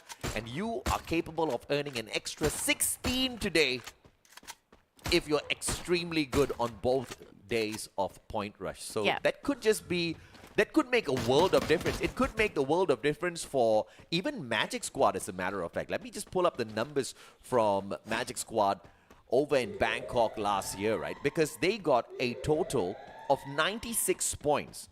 If you add in a total of 16 to that score, how much does that give us? They would be 3rd place. They would be 112 points. Oh, quick math on this panel. Wow. Yes. They'll be 112, and they'll be 2 points away from second, right? From tying with Cade, who finished 114, and then you have Evo's Phoenix, who finished like 117. If Cade got that, then that's GG immediately. Yeah, but we have to remember as well, though, right? 16 is the absolute maximum you can get for these next 2 play days because you can only get 8 points maximum per day. So I think realistically, like what, we're looking at maybe 10 points for the team that performs the best for the next 2 days? I wouldn't put it past. I think 12 is very doable. 12? Yeah, Sure. 12 is definitely 10 to 12. doable. I mean, we say if we add those points to last year's team, they could make a huge difference in the standing, for right? sure. But you have to also kind of think back that the reason that Kate was 3 points away from a trophy was because Magic Squad wiped out half of them before Evo's Phoenix showed up. So you also had that very unfortunate moment where the Brazilians, like Magic Squad was wiping out NGX. They were helping Kate until the very end. Oh. On GOW running into RRQ Kazu of all teams. Emily to be absolutely lethal in the hands of Dutch Wall. He's just hopping around behind his glue wall. Tags from the right-hand side as Legolas brings Razor back into the equation. RRQ having a fantastic day, and God of Wolf just choosing to not to stay and have this fight with them. They back away to its base camp. Just going to sign a peace treaty here. I think if you're God of Wolf, especially with their opening performance, just play it safe, play it cool. Don't show yourself. But we did see previously on the elimination leaderboard, right? There are 3 teams that were sitting on a single player left. So no teams have been eliminated as of yet, but 3 teams have been crippled. So we'll have to see if they can actually manage to get those recoveries in and actually bring their players back, because we know some teams, they are on the brink of death, I suppose. Lost for 21. day number 1. a monster in the knockout stages. 71 total headshots.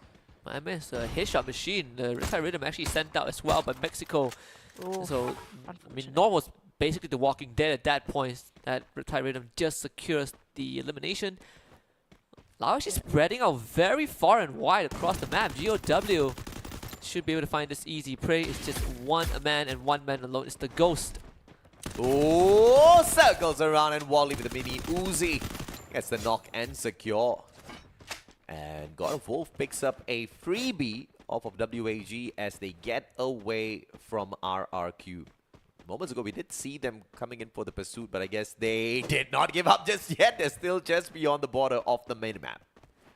All right, so a bit of a slow one after a quick couple of eliminations, but we are still looking at all 12 teams, so everyone is still in the running to get that booyah, to take that first place away, and to climb up that leaderboard.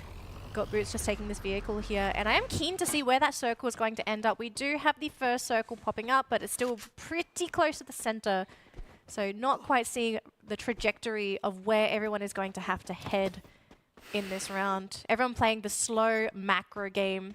But we've got Kazu here with his score. I thought someone else got that #1 for revives earlier. Wasn't it one more? It could have changed. Yes, it is one more. 24, I think, was the most revive. Unless they calculated like last round. That could be the difference. Unless that was a typo. Who knows? Who knows? Speaking of, though, we've got Because from 24 to... Yeah, okay, the numbers don't add up. But never mind. It's okay. It's all right. Maybe it's just my math. And we still have that center circle. So not going to be an edge circle here, ladies and gentlemen, but we are seeing... Oh, there's going to be the circle now towards the river mouth. So teams towards the northern section of that map was going to have to start to head down towards the southern side. And Loud is in a fantastic position to gatekeep these teams as they slowly make their way in. But I think the most likely encounter is going to be those two northern teams likely to run into each other.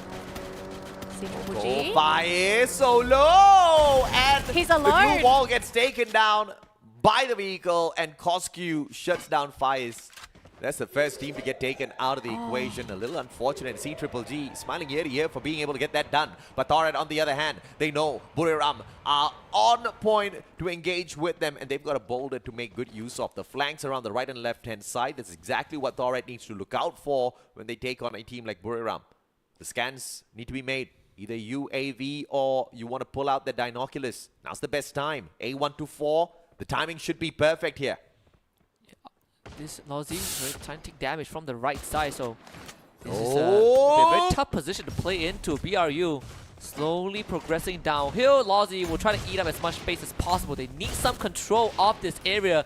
Lozzy and North making progress, but North is getting pushed back by all the grenades from Moji. He is just lobbing utilities at Thorat as North will try to take some position on that boulder, trying to provide healing for his team with the medic gun, but unfortunately he's starting to get pushed as well. The nade bouncing off the boulder, that could have exploded in North's face. Unfortunately, Ikao's nade, they all go wide. Wasana finally progressing forward with the push. They both trade 1 for 1. Their cluster from North absolutely wide as Get High shows up to provide some backup for his team as well. As TR starting to go into the red zone, all of them having the Sonya pop, but no reset obtained. BRU looking for the absolute wipeout on the Thorat. Ikal, the final player, Bison in hand, shuts down Wasana, but in a 1v3 now, can the guy get the clutch? Unfortunately, answer will be no as Buriram picks away at their 6th point.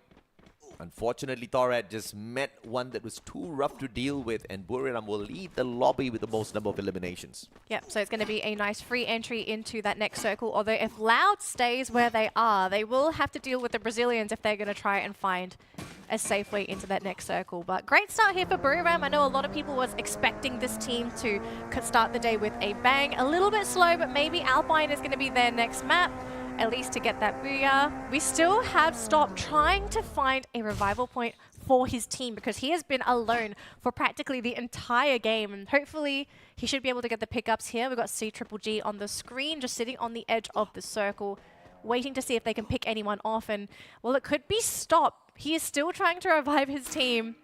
He's more than enough time, for sure. Like, just in time for the revival But point the problem too. is he going to feed into C Triple G Oh here? boy, he just needs a couple more seconds. Can he survive? The last lap, the last quarter stop knows that he just needs to be Peter? able to jump this out. Peter coming in with a drive-by. Oh, someone away from the revival point at the last tick. Oh man, what an unfortunate ending to him.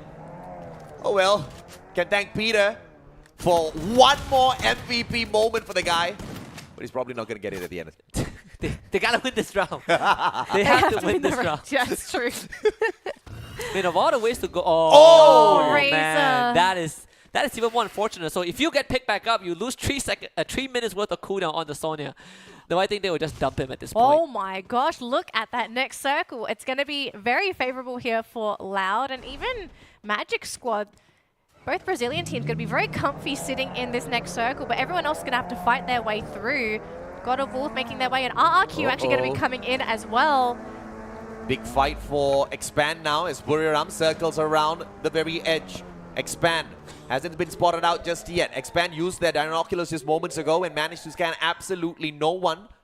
They back away. Jonah spots them first. This is bad news. They're running downhill. Only Crime is in a safe spot. They have a couple of walls to work with. Crime's also pretty far away from the team, so if a firefight good happens. timing.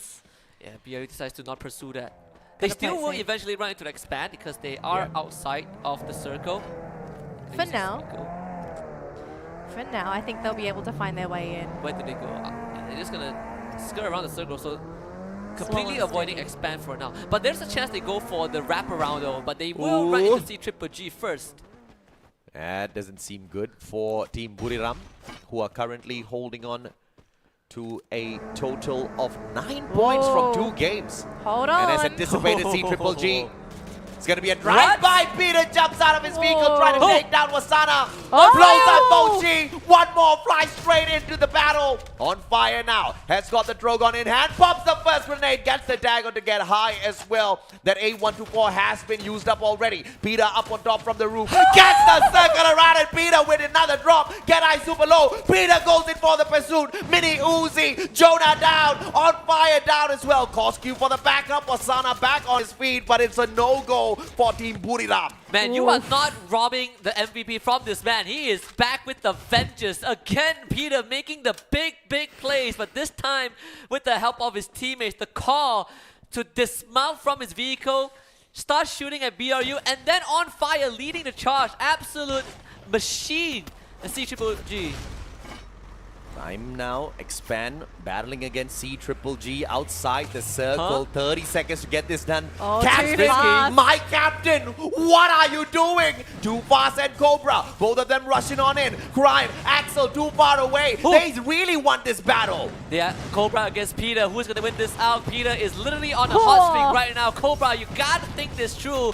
But Expand, you're gonna commit to this. Coscu, that glue wall will not hold for long. Here comes the run. Oh, it's Peter again against Cobra. Cobra with the juke. Peter hides behind his blue wall, but Cobra needs the inhaler to get his health back. A knee from Crime MKS to fight 2 knocks onto C Triple G. As Expand now finally piles in. The Sonya doesn't get reset, and 1 more goes down. And it's Peter against the world. Peter on fire. Coscu somehow stands back up, and too fast, and Crime ends up going down. And Peter is working magic with some pixie dust on his shoulders. Coscu will receive some help, and Expand, they are falling apart. If Peter gets to that final circle and he doesn't walk away the MVP, he doesn't reset! He got the reset, but unfortunately Peter says hell to the no. Dude, Peter is too good. This guy. My God. How is he not walking away with $10,000? He should be, man. He really should. The Esports don't cry this time round from afar. Gonna try to spray down the players of Loud once they take a battle against COW. Eating 2 meals at the same time, and how Ang will be able to sidestep the shots out of Don't Cry. And still manages to get a couple of shots in narrow, and UKP Esports will quickly dispose of GOW. But Loud now, inside of the circle, will be able to keep them as well. Not much time to reset. Magic Squad also kind of sticking their finger into this. Don't Cry does get picked back up on fire. The timing! Very unfortunate as Bobs just finds him lying out in the open. We see Triple G that made magic plays off of Peter, but they are crippled. The numbers doesn't favor C Triple G. Come on! Shot through the glue wall, and Lost 21 instantly arrives to help pick him back up.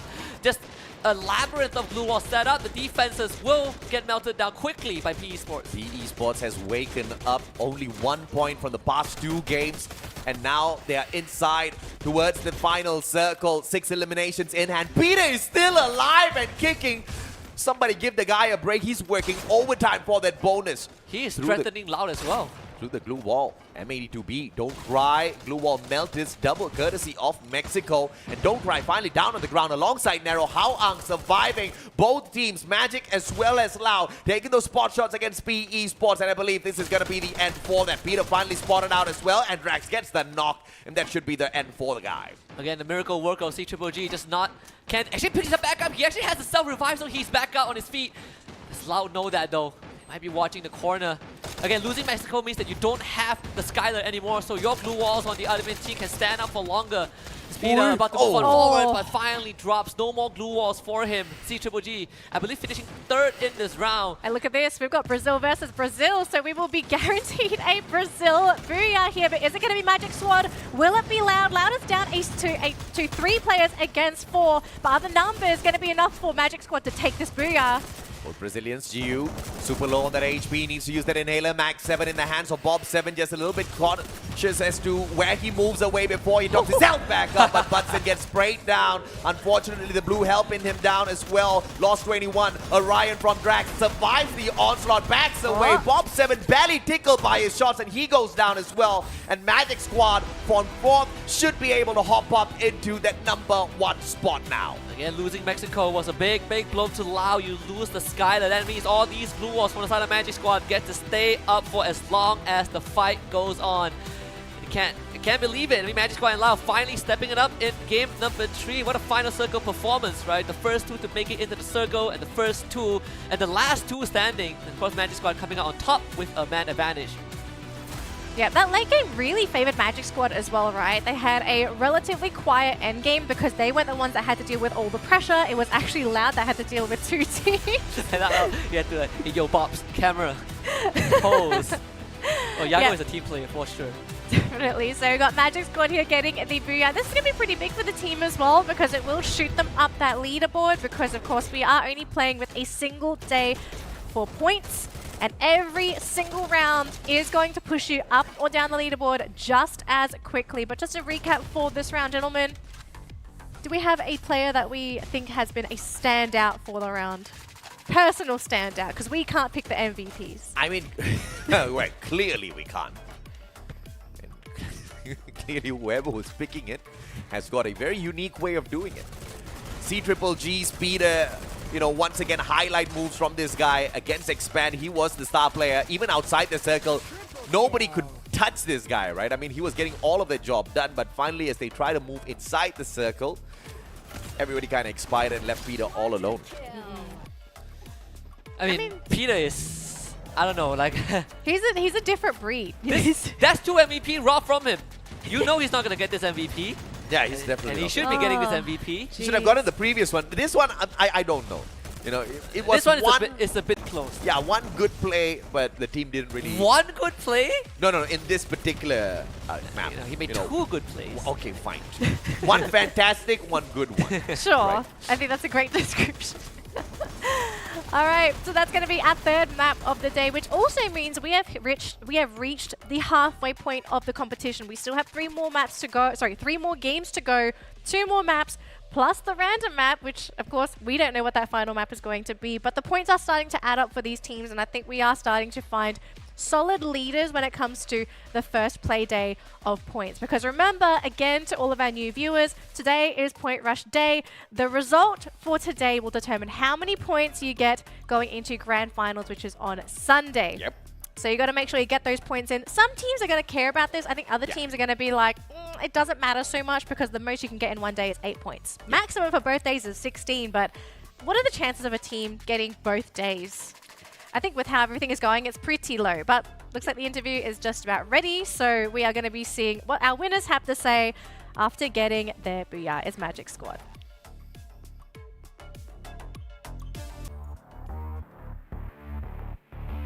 We're now in halfway throughout the point rush stage here, and no team show any intention of giving in. But this team came out on top. Give it up for Magic Squad. Hello, hi. In the last combat of Game 3, Magic Squad won a lot of teams to get the Booyah. How did your team do that, and can you explain how? Parabéns pelo Buia. Na última safe, a Magic derrubou muitos times para conseguir vencer o round. Como vocês fizeram isso? Qual foi a estratégia? Então, basicamente a gente ficou só de boa, esperando os outros trocar. Pegamos umas kills ali, aproveitamos. O Balpão não tem o que falar, coordenou muito bem. E é só isso, só ficamos de boa e matamos todo mundo. Basically, we had a good position, so we wait for the other teams, waiting for the call of our captain Bops. So we stayed there, got some kills, and killed everybody in the end. Like their plan, right? Like what they planned. And what is your favorite character combo and why? Qual é a sua combinação de personagem favorita e por quê? Minha combinação favorita de personagem é o Rafael e o Maro. O Rafael e a Moco, no caso, né? E porque o Amoco marca todo mundo que eu atiro, Rafael deixa a arma com o silenciador e o Maro é que dá dano, tipo, nos caras, dá mais dano nos caras. Basically, it's Rafael, Moco and Maro, because with this combo, my shots don't make noise. I get more damage from shooting them, and I also target my opponents when I found them. And that's how they won, guy. That's how he won. And lastly, what is your team target in the point rush stage day 1? Qual é o objetivo da Magic nesse primeiro dia de Point Rush? Então, nosso objetivo é pegar o top 1, pegar pontos bônus para a final e para ir com uma vantagem a mais, né? Sempre bom pro grande dia. Our goal is to be the best team of the day, get the most points as we can to have a good advantage in the final day. Right, and best of luck with that. Good luck and thank you. Congratulations once again. Back to you, Shoutcaster. Well, I think the expectations have been set there for Magic Squad. Yep. Be the best that you can. And I mean, you don't blame them, right? Like, this is the goal for everyone competing today. Be the best team today. Get those 8 points, because, again, those 8 points could determine whether you are the champion or not the champion. Honestly, I think like it hits home so much more on a personal level for Magic Squad players, right? At least for some of them. Like, they were literally on the stage last year watching it all unfold.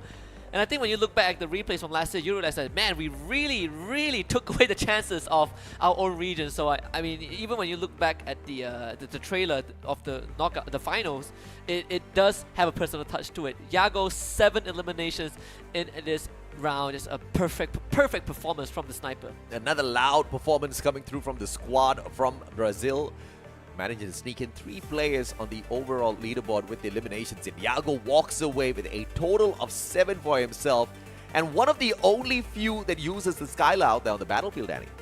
Yeah, I mean, okay, so why are we not seeing Skylar? I think that's the big question, because we have actually seen Skylar be very important in some of these situations. Yeah, I think Tatsuya changed it a little bit, right? Because back then, Skylar is so good because there's no reliable way to get in the face of snipers unless you outgun them or you have utilities to flush them out, and Skylar provides so much destructive ability towards your glue wall. But now, Tatsuya is good, you run straight into the sniper rifle and you force him into the close range fight. So, I'm going to ask this question to AJ. Do you think it's maybe a case of ease of execution, like Tatsuya, much easier to execute than a Skylar, or is this more of just a personal playstyle preference? It really depends on what sort of position and what sort of gun you're holding on to. Usually you want to be the sniper if you pick up that Skylar, because single-handedly you can take down the defenses of your opponents and take them out from a long range as well. Yeah, and only the Brazilian team uses the Skylar, right? MIBR, Loud, and Magic Squad. No one else uses it, and I think it's a personal preference in the region of Brazil. Yeah. And it actually works out pretty well, right? We've seen many times where Yago and Mexico's Riptide Rhythm actually changed the ties of a game. Yeah, maybe some of the other teams are actually going to use Skylar. But then again, we are still not seeing anyone outside of Brazil. But we're going to leave that because we have the overall standings on the screen right now. And RRQ are going to remain in first place with 51 points. But Magic Squad squeezed their way into second place. So they are very, very close from snatching that first place away from RRQ. Man. MVP leaders, I mean, look at the gap. Peter could have had 4 MVPs, all right? I thought we had someone with 3 MVPs. Apparently we don't. We don't, like, I'm pretty sure we had someone with 3 MVPs. Doesn't matter at this point. Apparently, I forgot. The there's a more pressing issue, right? There's a more Yes. pressing issue, and that's PocoStar. They only Poco have Stars. 1 point. I mean, 1 point, and we've had 3 games, ladies and gentlemen. Alright. 3 games. Ooh. Don't look at me. Like, I don't know what's the problem. Okay, hang on. Maybe the problem is the map. Because one thing that we do know is that Indonesia is really good at Kalahari, and that is the next map that is coming right up. So maybe Poco Stars will pick things up on Kalahari. maybe it's a good word to use, right? Because we expected them to perform in a couple of maps already. And I mean, we didn't expect top 3, we didn't expect Booyahs, but we expected, you know, decent enough placements. But unfortunately, they have been kind of flunking out on their tests for the first day of Point Rush. But not all's bad, right? They lose out on the possibility of walking away with 8 points. I mean, what's the worst case scenario? Come in here on the day of the grand finals and go all out. And you can also still salvage some points. You can still salvage some points tomorrow, right? Yeah, because it resets. It's not all like lost, but it definitely feels pretty bad when you've only gotten like 1 point. I mean, you've got 3 more games, man. You could probably finish at the middle of the pack, walk away with 4 points maybe. So it's still possible for Poco. Yeah, Very but doable. if things don't change, they're going to walk away with no points today. So they're going to have to start from square one tomorrow, but that's fine because everyone restarts at square one. But we have to see if Kalahari is going to be that big difference maker, because I think we had a lot of unexpected performances by teams that were underdogs throughout the entirety of the group stage for the past 2 weeks. So maybe we could see another team just really shine on Kalahari, because again, Kalahari is also one of those very uniquely designed maps. You don't really have any other maps that play similar to Kalahari, and we've already seen the Indonesians really dominate that map. But I'm kind of wondering, like, have the other regions kept something in their back pocket for Point Rush Day? I think it's fair to say that week 1, you can see Indonesia, the Indonesian teams dominate Kalahari. Week 2, it got a bit closer, right? Teams are starting to learn. You don't see like RRQ running over people at Refinery. Of course, EXPS also have gotten Booyahs on Kalahari before. And Caramel bring up a very good point. If you want to win fights, just bring bombs. It's a very good utility. Who runs the Steffi again? Caramel. See, that guy is just setting people up for failure. If you want to win fights, bring all your bombs. I've got a Steffi. He's tricking all of them. Steffi used to be a big thing, right? Steffi used to be like a must-have. Steffi and Skylar, which is they break your glue walls and your grenades do nothing. So I'm glad that... I mean, what's up with him trying to trip other people up? Like, here's a pro tip. Bring grenades because they don't work on this. I mean, most battles are won before the battle even start, right? You gotta win the mental warfare. Exactly. You've got to win the I mean, Husky basically said it. But here are our predictions. Okay, this... But you also at RRQ. I mean, we all have... That's why I said woo RRQ. This shouldn't be surprising for anyone that followed the league stage, right? Like, RRQ are arguably... I mean, I don't think we can argue, right? They're the kings of Kalahari at this point. They have they have a proven track record on this map. No. Actually, did I rhyme? I didn't notice. No, there's a rhyme? It's kinda. It sounds... You're the rap master, you tell me. No, I didn't hear that. I didn't catch Actually, that. I don't think either of us paid attention. So it was just AJ. Alright, we're going to take a look at the player cams. But I mean, RRQ, they do have a proven track record. Yeah. They have performed consistently on Kalahari. I think it's to be expected that we should have some kind of expectation for this team. But let's label a couple of other teams that have shown a little bit of promise on Kalahari. And I feel like one of them, if I'm not mistaken, was actually Loud. Loud does reasonably okay on Kalahari. They've had some really great performances, but also some really flat performances. It sort of depends on whether they get into a good position. It depends on your definition of reasonably, because they are third from the bottom on overall points and average points. So... Today? No. Overall. Oh, Kalahari. Okay. So Well, I guess I it's remember an one really unfortunate good. map for them, but maybe, hey, who knows? Maybe they'll just put some sugar in your mouth because they might just be top 3. Please make them eat their words. Yeah. Please, Loud, please. Because it's definitely not today, because today, so far... No, hey, wait, what do you mean eat our words? We're just talking about stats, you know? Like, it's just numbers. We don't make it up. To be fair to Lao, they are currently 4th place in the standings. Yeah, So, you know, Magic Squad was 2nd, right? So the Brazilian teams aren't doing too bad, considering that they are the remaining representatives, because MIBR didn't make it. But there is an outlier that I believe was in your prediction, Danny, and that's Thoran. And I want to hear about Thoran.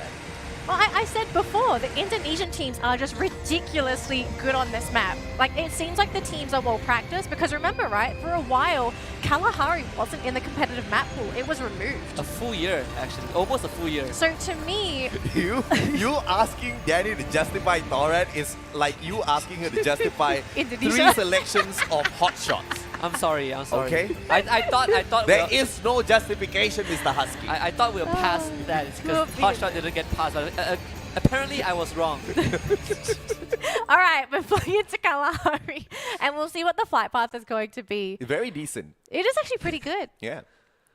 And if, assuming RRQ can go through their exact same drop point, it should be Refinery. But I have a feeling they're going to actually move away from it because it would be a little bit too predictable if they just continue to drop in the center of the map. You would be contesting with Loud if you go Refinery directly. So yeah, you call it, Danny. Loud will take Refinery. They will take priority there. And RRQ, they will go to Shrines. That's a hot drop. It's With RRQ and GOW. RRQ and GOW. This looks like it's going to be a party. It's not just that though, yeah. Is stuck in another party with C-Triple-G. Ooh, so both Everybody else Indonesian. have very decent drops. Except for that one guy of PE Esports who was a little lost. Ooh, Razor's down already. Yeah, humiliating knockdown, just getting punched in the gut. Abe, whoa. No, Torrent, no. Revenge Hold just on. is down. Okay, Legolas Hold on. also low. What is this? GOW making quick work of RRQ. He got the reset. Trying to He save got it. the reset. Legolas is down, but again, the wonder child of RRQ here to save the day. What a reset on the Sonya. Isa got out as well. Torrent almost got ripped apart off screen. So scared. But GOW, they are trying to reset their positions here, and it looks like Huang has got no medkit. Yeah, he just managed to stop himself right back up and buy the rest of his team members back into the high-tier loot zone. So this is an advantage now for GOW. Yeah, and Dian is guarding that vending machine with his life. Abe here to take over it. Oh, this pops the nice glue wall. buy. Should be able to get the buy. Razor comes back, and Dian gets knocked down. The timing could not have been perfect from Abe. And this should give him enough gold, enough money to revive his teammate, Abe! With another one, do not challenge this man. Is John Wick in the flesh. He gets the revival, shuts down 2 players, spots out the 3rd one that's behind as well. My goodness, what a play by Abe. The youngest player on the squad, and they said it. They're going to go all the way with him on the team. PokerStars, on the other hand, C-Triple-G, they managed to find yet another. And this time it looks like PokerStars are going to take this one all the way. At least it's a good start on Kalahari. RRQ reunited on the battlefield with Peter again, the last man standing. A revival point and a vending machine near him. It looks like both C-Triple-G and Thorad actually lost 3 players apiece, so it seems like it was a pretty fierce battle where they were. Peter's in a lot of trouble because he just got scanned out by the Dinoculus.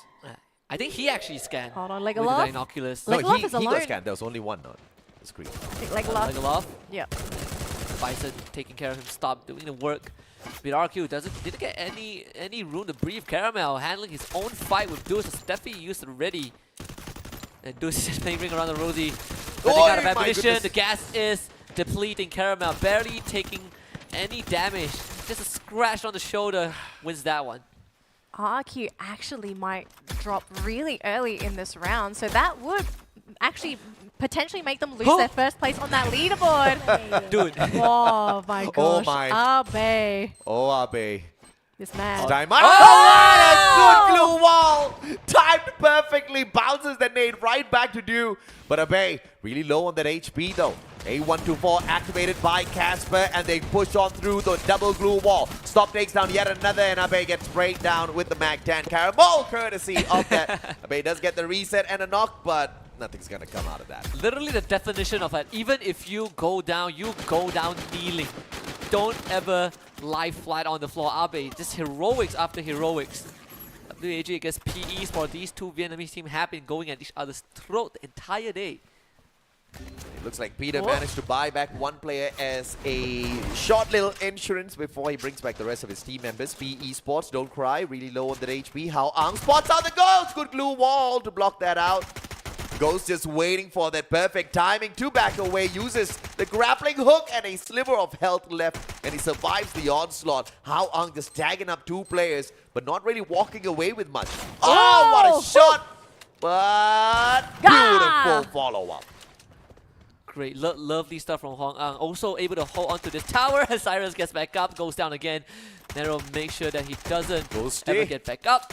No, does get brought back though. TR still hanging on in this game, and the Ghost, at the grappling hook, decides against it. Needs a better angle. Why is he going for the chase duel now? Sees Dian as the first, second one connects. 3 in a row. And the ability from Dian actually, actually knocked out by an ability. So EXPS claiming that one. I mean, the M82B in the hands of Dew just wrecking everybody. Glue walls mean absolutely nothing against EXPS as long as Dew is alive and kicking. GOW has got Izagot dragging away the whole squad of EXPS away from that final surviving team member. Izagot, one final one down, and Caramel this time round. I believe this should be the final shot, and Izagot just go down. Really rough game for God of Wolf. Like literally from the get-go, they have just been under fire non-stop, unable to find a moment to breathe. But it's going to come down to Volley. If Volley can actually get the team revive off, that would be a great reset for God of Wolf, but they will have to go back to playing that macro game. C-Triple-G against Magic Squad. Peter against GU. 2 headliners of the team. GU taking damage. Get the Sonya pop. GU blocks himself out.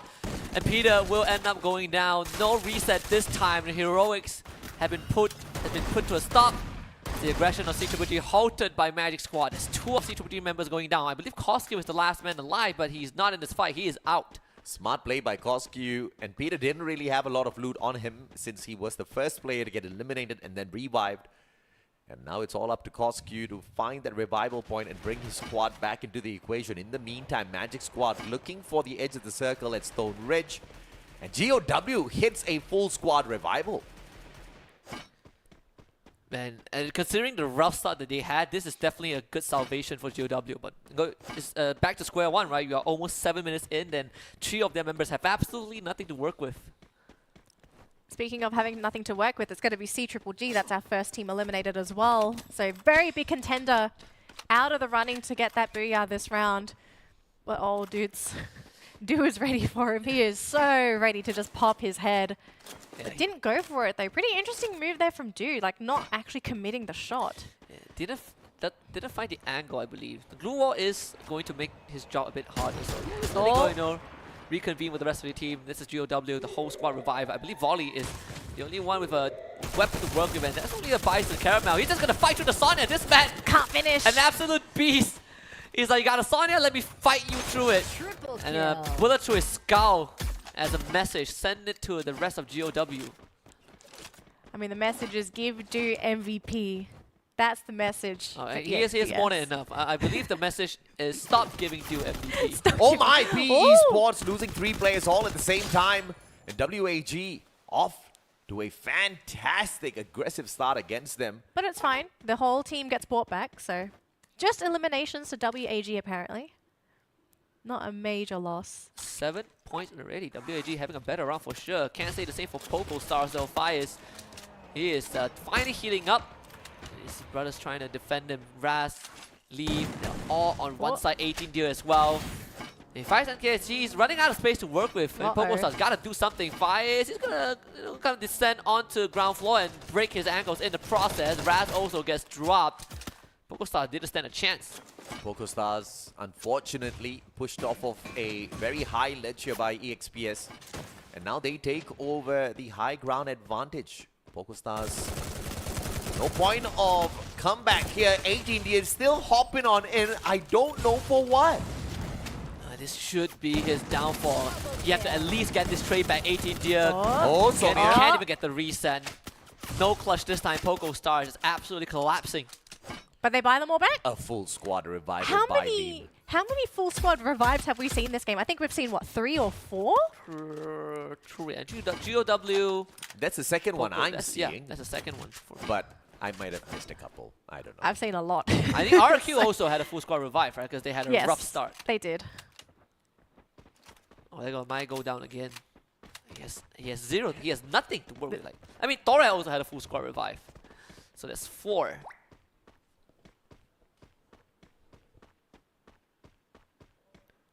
Iago with, my goodness, the #1 on the achievements board for the total glue walls destroyed. 172. And you can thank his Skylar for that.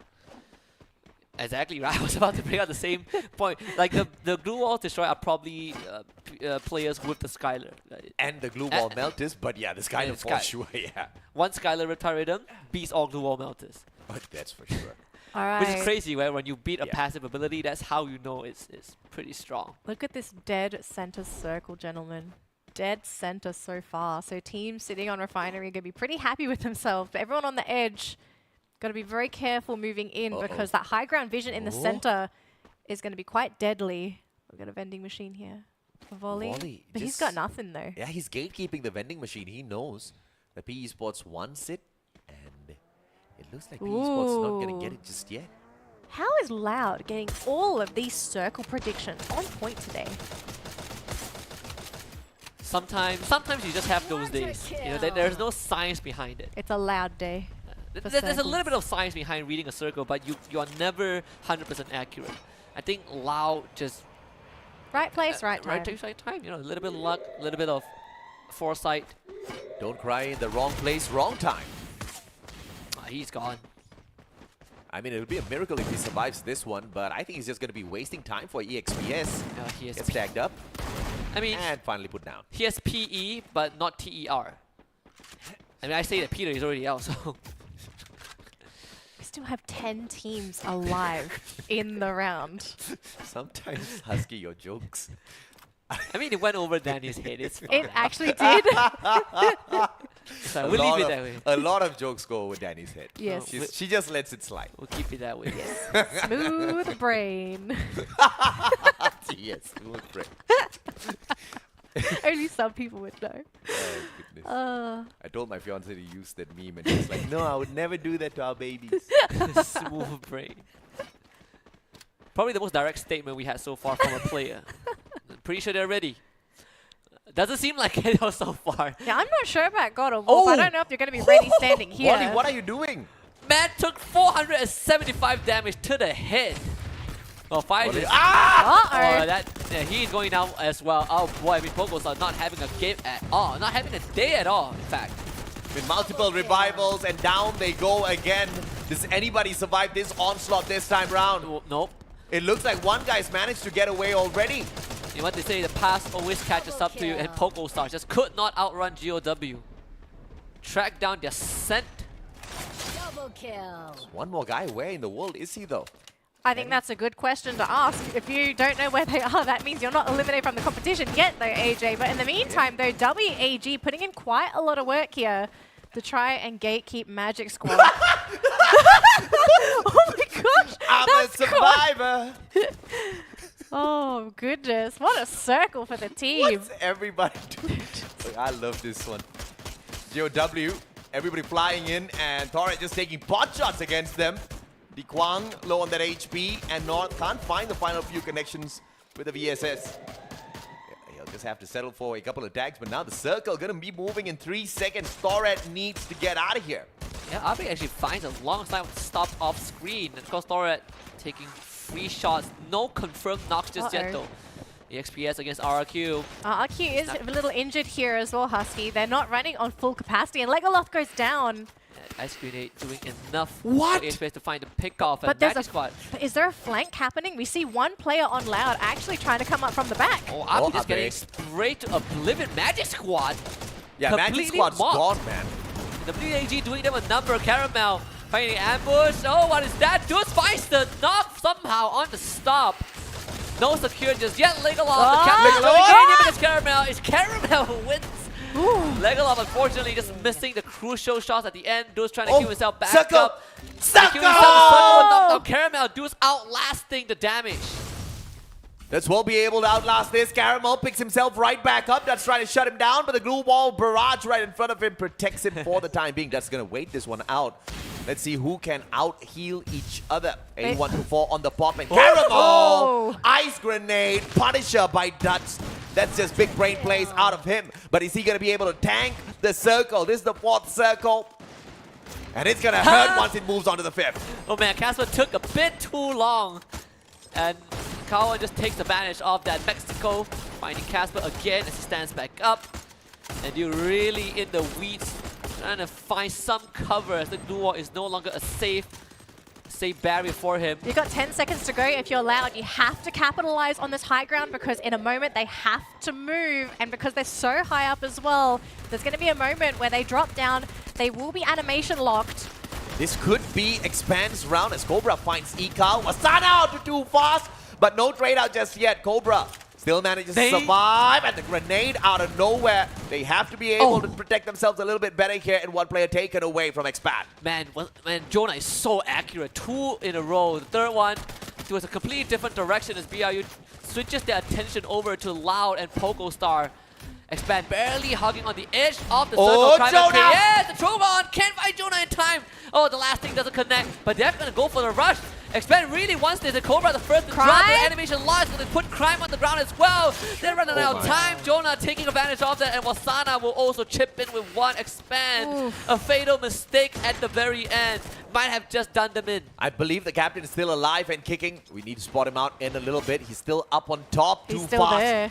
Surviving, and he should be able to stand at the very edge of this platform as that circle closes in. The rest of the teams, though, a total of 4 of them going up against each other. Buriram still alive and kicking those grenades, meeting them halfway. Loud on their right-hand side as well. They deal with the clusters out of WAG, and WAG has just been grenading everybody non-stop from earlier on. Magic Squad had to face their onslaught, and this time they do manage to get the knock-on to get high as well. But Loud, Drax steals the elimination away, and WAG just chucking all of those nades at everybody out there, regardless of who they find. What a big round so far. BRU is already out and WAG still standing tall. The Ghost against Dew. The MVP leader trying to keep his team in the game. 11 eliminations already, but Lau is going to lose Drags and lost 21. Trying his darnest to win these close quarter combat, but the Blues will help him out. Too fast now. He's going to strike, taking out lost 21 instead. But too fast, he's going to start running out of time. Krillin, he's going to get knocked down. The grenade launcher out of commission, and Dew doing the D. The Ghost trying to save him. Blue wall erected. Dew trying to go for the penetration shot. Krillin goes out again. The Ghost trying to fight him. Oh! In a row. Can he get the reset on the Sonya? It seems like it's not possible. Too Fast is still alive, but he finally gets knocked down and cleaned up his WAG against Lau, and Lau this time will bring Brazil to the second booyah of the day. What a booyah from Loud.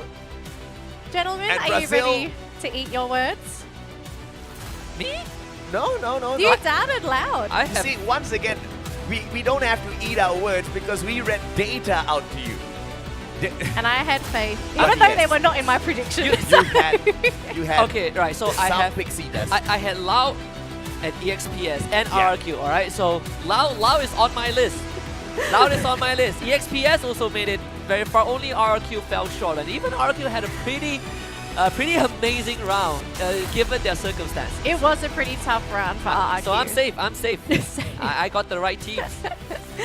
Husky believed from the very beginning. Hey man, it's my boys from Brazil, bro. This is their year. I believe that this is their year. It's redemption for them.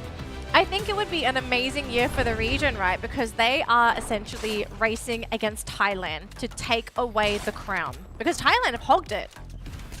Thailand has. Indonesia is hot on their heels to grab it this time round as well. I mean, you really can't take it away from teams like RRQ, who can definitely show up strong on the final day, right? So at the end of the day, the point rush, even if you do the best on both days, you're going to take away 16 points. Once again, that can be outdone within one matchup if you have just one tremendous run, and you really can't put it past any one of these 12 teams from getting that. Okay, maybe some of them, but most of them you can't put it past them. Well, I mean, we've had a couple of teams where we sort of doubted, and then they did sort of sprout some wings and fly. So again, comes down to the circumstances. If the team, right place, right time, everything lines up, it can be everybody's game. But yeah, there are a lot of teams here that are much more consistent, where you can trust them to perform, or at least be able to have that stable performance. So, I mean, it's a great day for Brazil, because their two teams have really started to kick it up a notch, right? I think Magic Squad is in second place at the beginning of this round. Loud was, what, fourth? So both of Brazil's representatives just doing really well today. But the question is, how far up is Loud going to climb? And also, how far up is Magic Squad going to climb? You can kind of pose the same question to WAG, right? They had a monstrous round, right? They didn't get the booyah, sure, but they finished second with 16 eliminations, 16 or 17, which is in of itself a booyah a quarter of a booyah and some extra 5 points. And that's the case in point, right?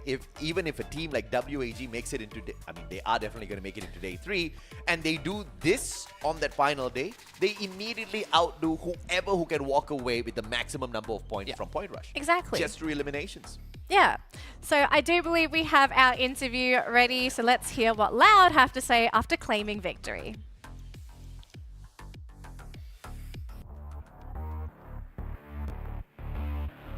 After a thrilling Game 4, we are now ready to chat with the winner about the twists and turns that kept us on the edge of our seat. Welcome, Lau! Congratulations! Yeah. Although your role is a supporter, you still had a lot of eliminations in Game 4. What is your secret?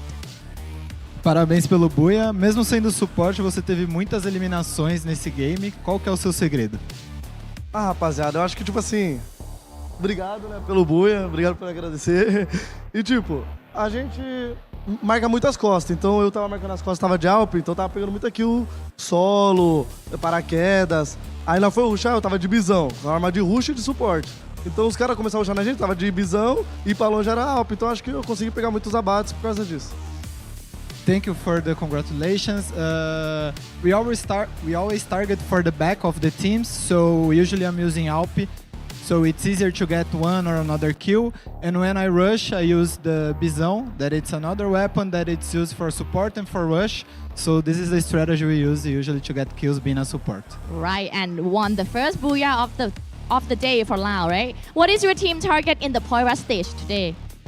Qual que é o objetivo da Loud nessa fase de Point Rush? Ah, o objetivo é a gente terminar bem, né, mano? Tipo assim, levar uns pontos bônus pra final é muito bom. Acho que é isso só, não tem muito o que falar, é só isso. Not so many secrets in this one. Our goal is to have as much points as we can to the final and get this advantage. Right, and in this 12 team that qualify, can you name top 3 the weakest team in this qualifier round? Nessa fase de Point Rush, você pode nomear os 3 times mais fracos que estão disputando? Ah, rapaziada, eu acho que, tipo assim, acho que não tem nenhum time muito fraco. O time que deve estar top 12, top 11 deve estar jogando um dia mal, mas todos os times são bons. Porque estão na final, né, mano? Então, todos os times são bons e se tiverem o último, deve estar num dia mal, só isso. In this stage of the game, I don't believe we have weak teams. Even the 2 last ones are good teams that are only having a bad day, so they can change it. Right, so nice of you, very good, and best of luck in the next round. So back to you, Shoutcaster. Salve, salve, rapaziada. Como sempre, o mexicano tá por aqui. Um beijo pra vocês, amo vocês e Go Loud. E um beijo pra minha mãe aí, ó. Te amo, mãe.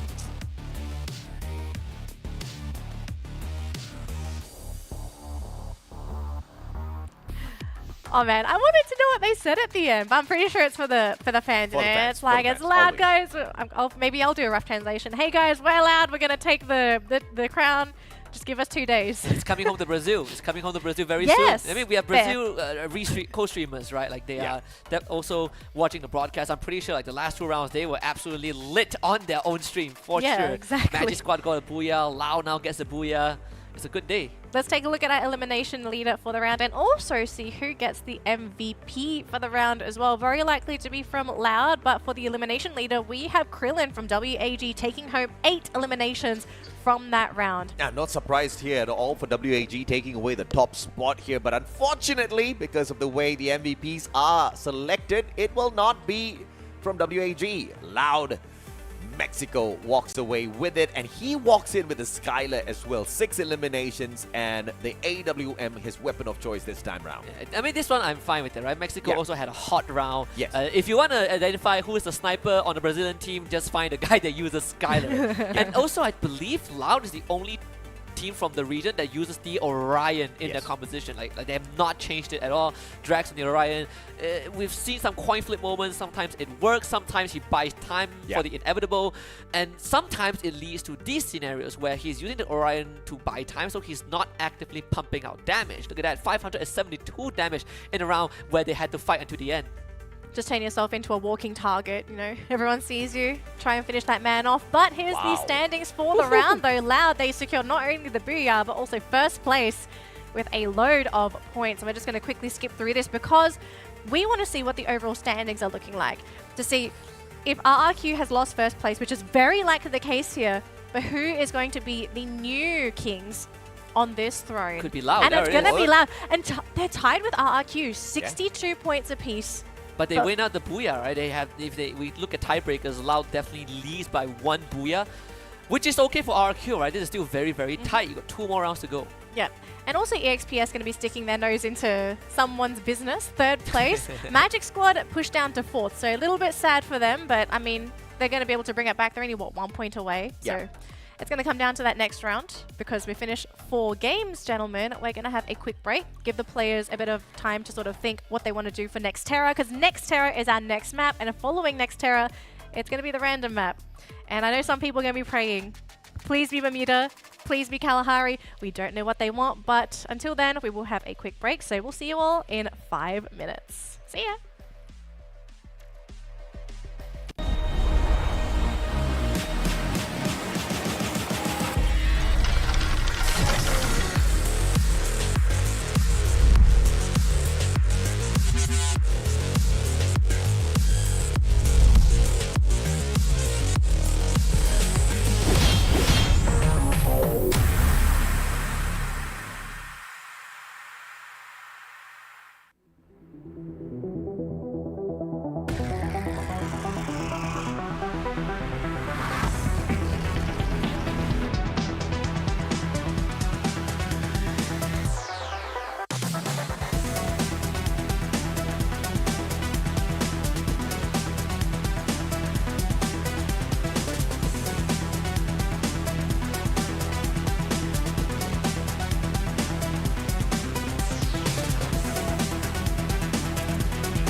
Hello survivors and welcome back to the Free Fire World Series 2023. We've wrapped up 4 games, we've got 2 more to go and we're almost reaching the end of our first day of Point Rush. My name is Danalee and of course joining me is the wonderful, the mustachio AJ and Husky.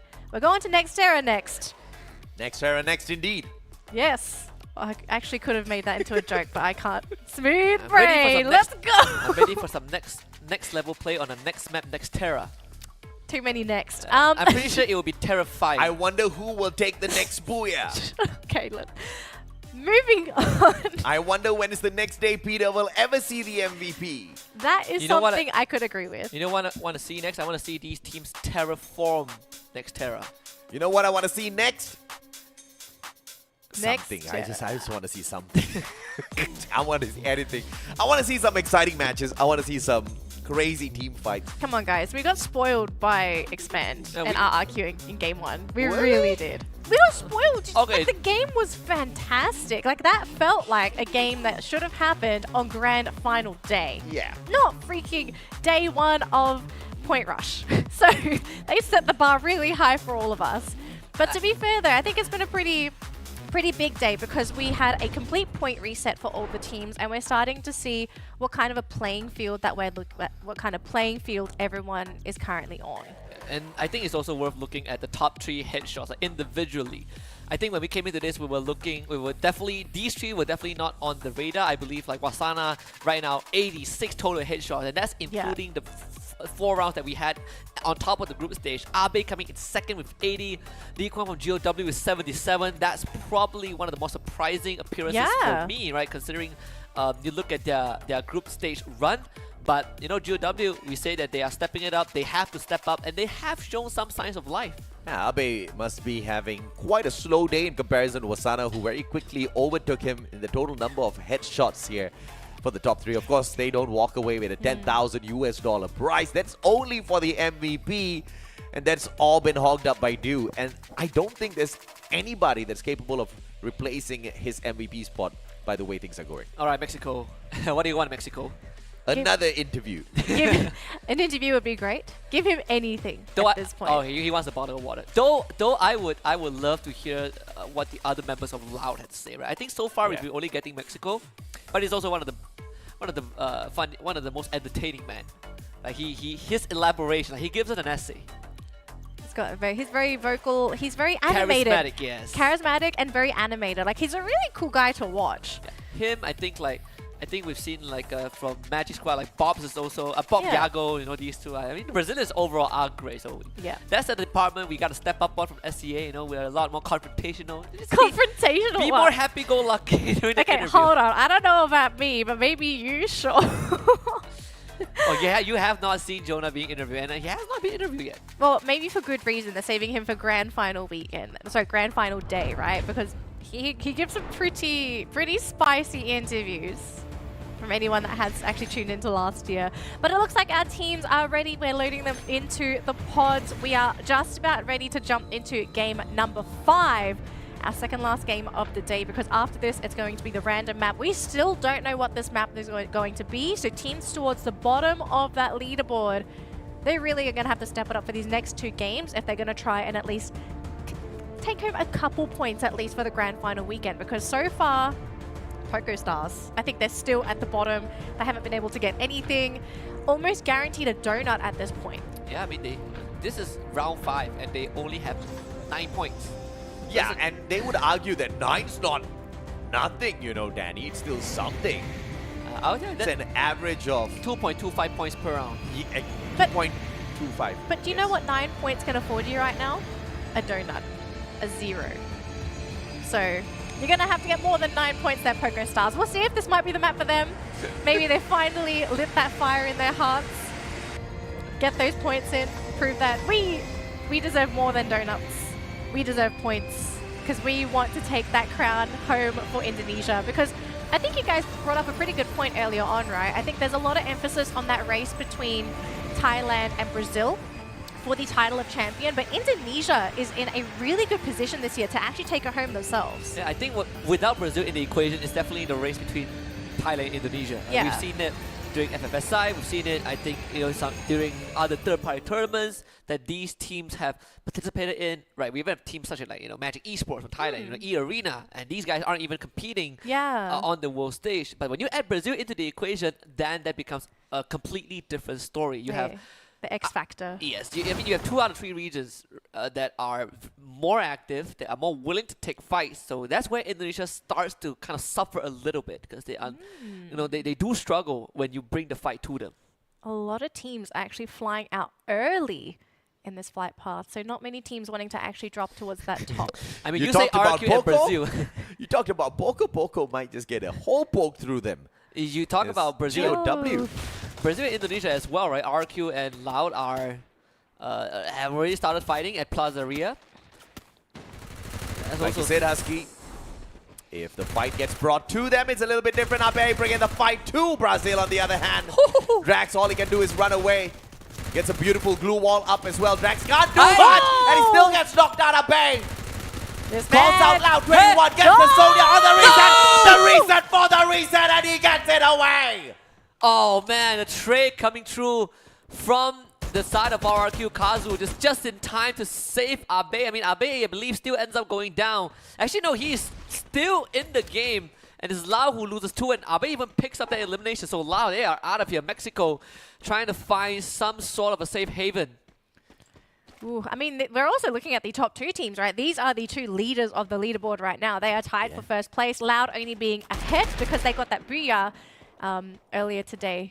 So RRQ, ideally for them, they just want to remove Loud from the competition, give them a big fat donut, and they should be able to at least reclaim a position higher than Loud on the leaderboard. But Loud's leading RRQ directly into another squad. But in the meantime, Poco Stars continues the engagement up against GOW. Poco, once again, 9 points from the past 4 matches.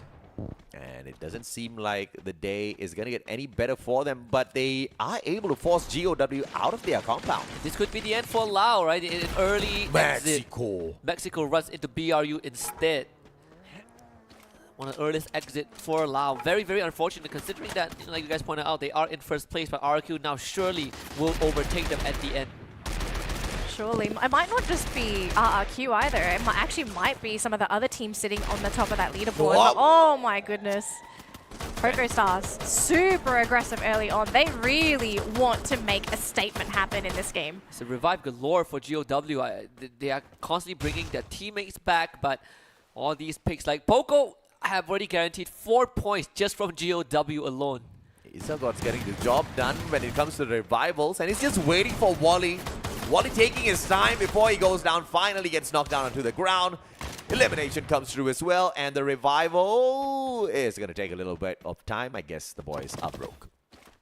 Just a little. Well, doesn't even get to revive. That feels even worse if you are GOW. Oh, he actually, there is a vending machine. He might be able to get the revive. Although things could get a little hairy if RRQ decide to explore towards the southern side of the map there. What's wrong by being hairy though? What? She said things are going to get a little hairy, and being hairy's all right. You get lost sometimes. What? What? Moving on. We're going to continue the conversation later, but Casper gets turned into a ghost by a double grenade pump out of the Drogon. Stop, manages to back away. Don't cry. Knocks Caramel from nowhere, and PE Sports have a solid advantage. Stop's going to be cornered. Narrow Drogon! And A124 disables him as Hao Ang circles in with the Bison, and EXPS being disposed of. And the final player is going to be Dew. And he's stuck against GOW's... Oh, he's going to use that. Someone is camping the revival point. Wait, who? Yeah, who? What? How? Casper? Wait, what? Casper? Is he going to do it? No. What? What? Who took the revival? That must be Casper. Casper the ghost. I mean, well, we'll go back to that in a bit. Maybe we'll have more bodies. Whoa. I say maybe, but a lot of bodies are falling. PE Sports finding an extra 3 points, just like that. But who took the revival point? Who? I'm just confused, but never mind. Man. Wait, who? No, seriously, who got the revival? Is EXPS out? No. No. Loud is out. Yeah, it's only Loud that's out of the game so far. Huh? Dio was the final player, right? So Caramel got revived? But he wasn't even close to the revival point. Did he get to a vending machine? No. How? The revival point got capped. Yeah, at this point, the casters are just confused. It's the first time in 3 years I've seen this happen.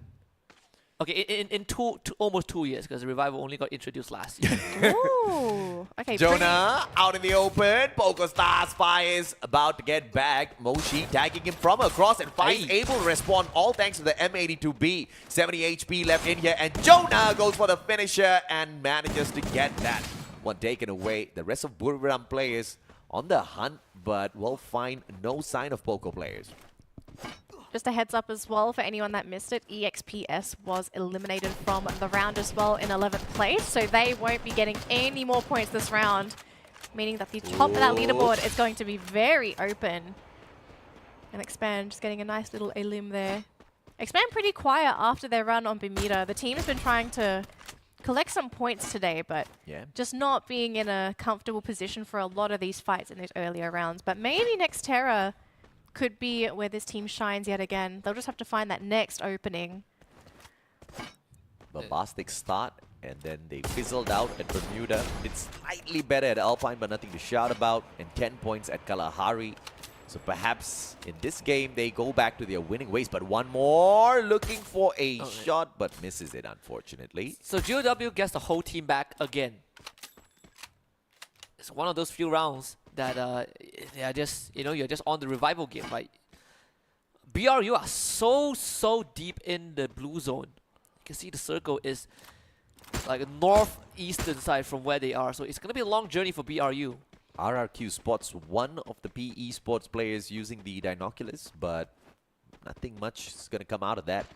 Expand, on the other hand, lowest total eliminations from the top 12.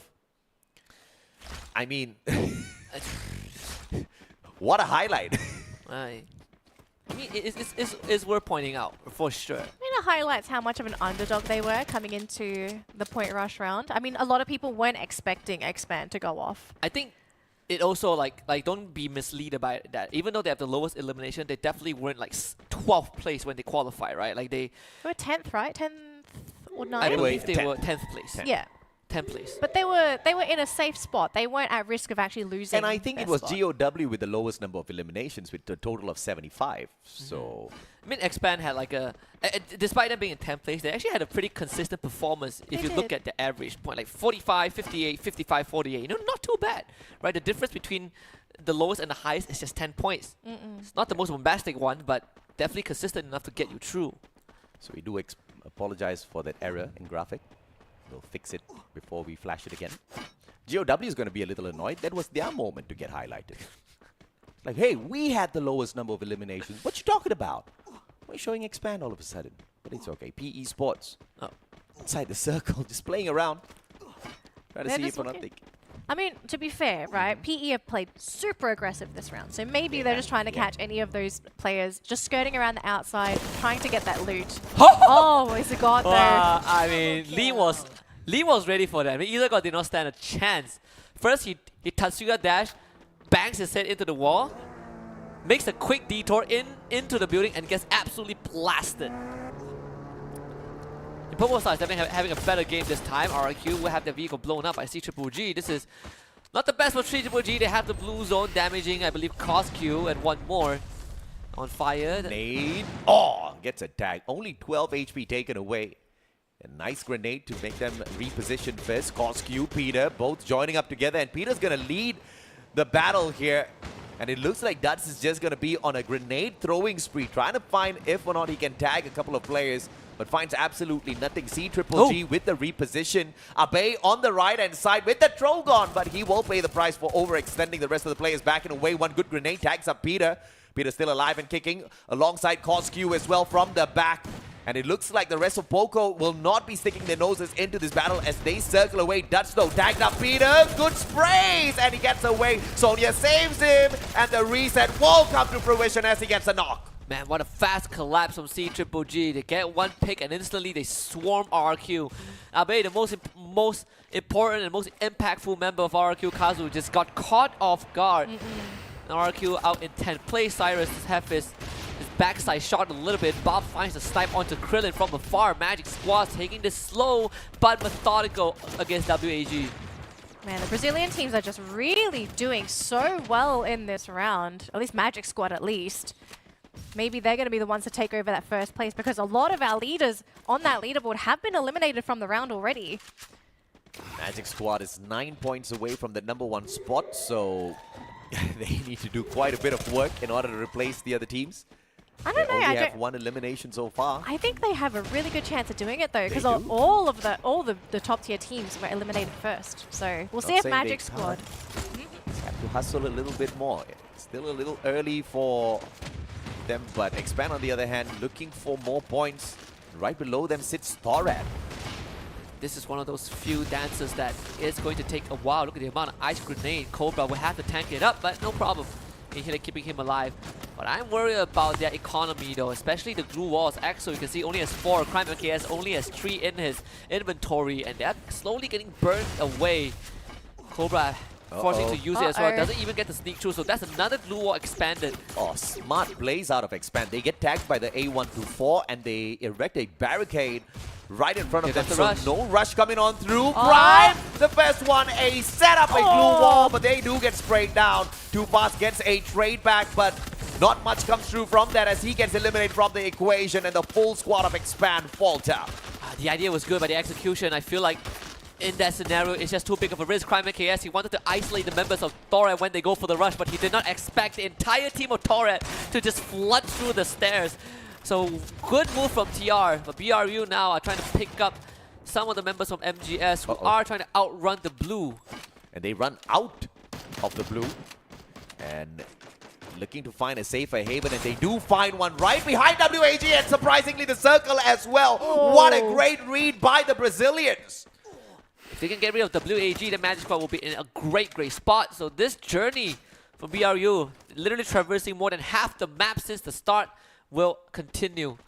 Are in a very open spot though. GOW now tries to challenge DR. Lozzy basically running circles around Yi Kwang and wins that fight. Able to heal back up. Volley doesn't want smoke with the Indonesians, but it's too late. He's already dipped his toes into their territory and might be punished with death. Izagot can't even move right now, can only watch as his teammates get absolutely gunned down. 20 seconds till the circle turns into absolute torture. Thorad making the move. C-Triple-G flying straight towards God of Wolf. Oh my goodness, Izagot, this might just be the end for him. Darkfall onto a snipe on Yago. One more goes down as Liam finds him. Fantastic headshot. All out chaos for C-Triple-G as the circle now starts to tag them up. Thorad has been spotted out by On Fire, but the guy can't run away from this just yet. Circle's gonna flush all of them in, but Thorad the closest one to the safe zone.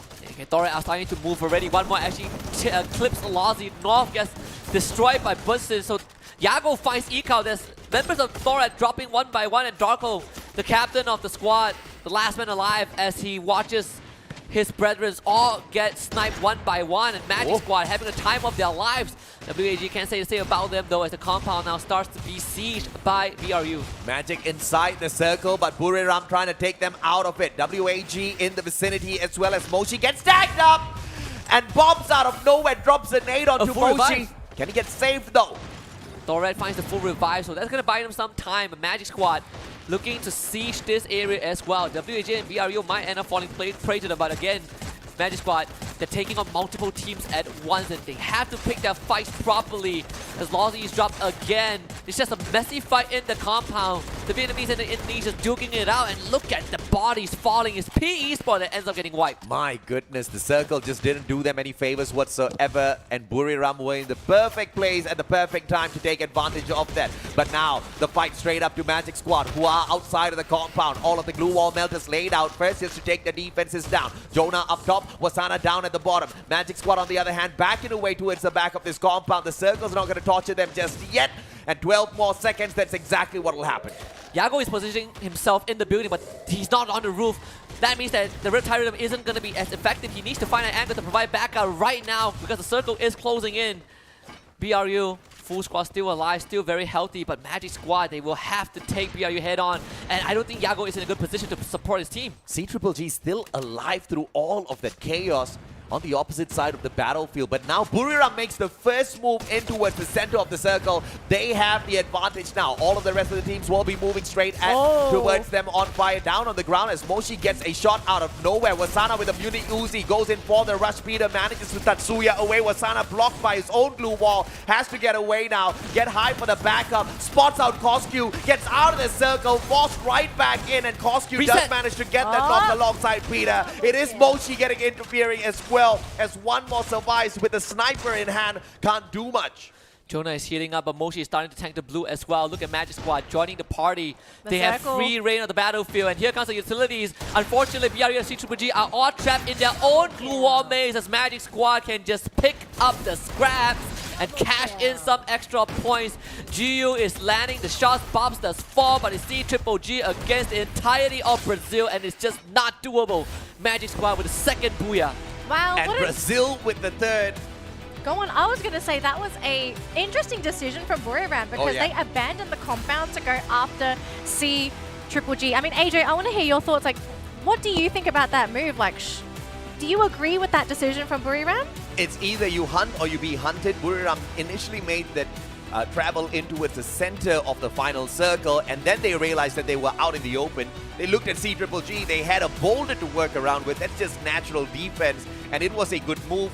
Unfortunately, C-Triple-G just took way too much of time, and that delayed them. Magic Squad took advantage.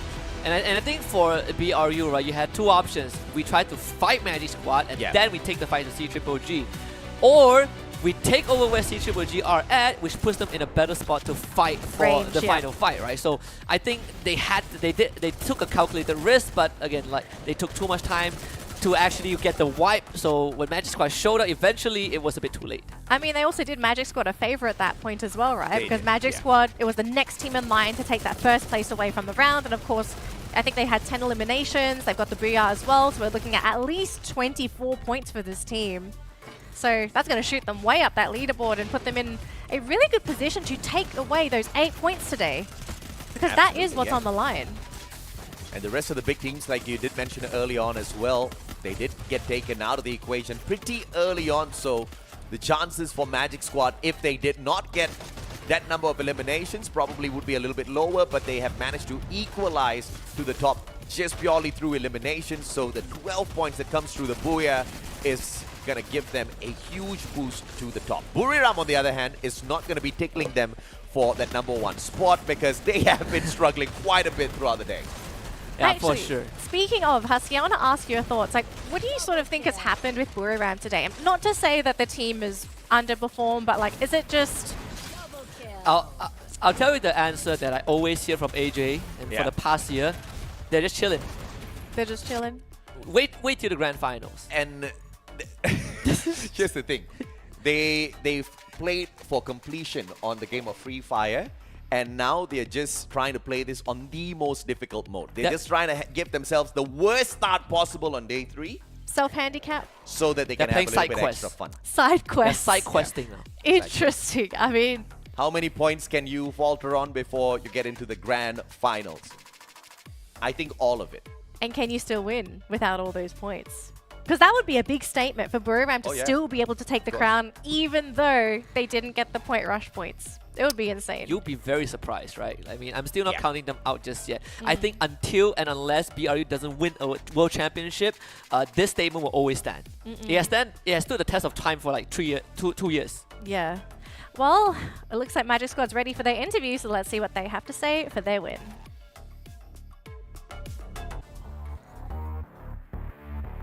Before we about to jump into the final match of the day, we need to shine the spotlight to the winning team first, and welcome back Magic Squad! Congratulations once again for the second booyah of the day. What is it? Is it your plan to defeat Thailand team in Free Fire World Series 2023? Parabéns pelo segundo booyah do dia. Qual é o plano de vocês para derrotarem os times tailandeses nesse FFWS? Eu acho que nosso plano é mais nosso jogo completo, não só para time tailandês, para tal time. Nosso jogo a gente foca em nós mesmos, a gente melhorar o que a gente erra contra qualquer time. A gente melhora sempre o nosso, a gente não pensa tanto nos outros, pensa só no nosso. E se Deus quiser, essa final nós vamos estar bem preparados. We don't think so much specifically about a team or a region. We focus on correct what we are doing wrong in the game, so we get better every day and be prepared for the final day. Right, so focus mainly on your team and performance. But between you and Wasana from Buriram United Esports, who is the better rusher in your opinion and why? Entre você e o Asana da Buriram Esports, quem é o melhor rush e o porquê? Eu acho que eu e ele somos dois jogadores muito bem qualificados. Eu acho que são dois jogadores que, se tiver no dia, vai amassar. Então, eu acho que não tem tanto isso de melhor rush. Eu acho que é quem tá no dia, quem tá mais preparado, tem um melhor desempenho e consegue sair vitorioso em tal trocação. I don't see that we are so different. I believe we have like the same skills. We are both very good. So it depends on the day. Some days I'll be better, some days he'll be better.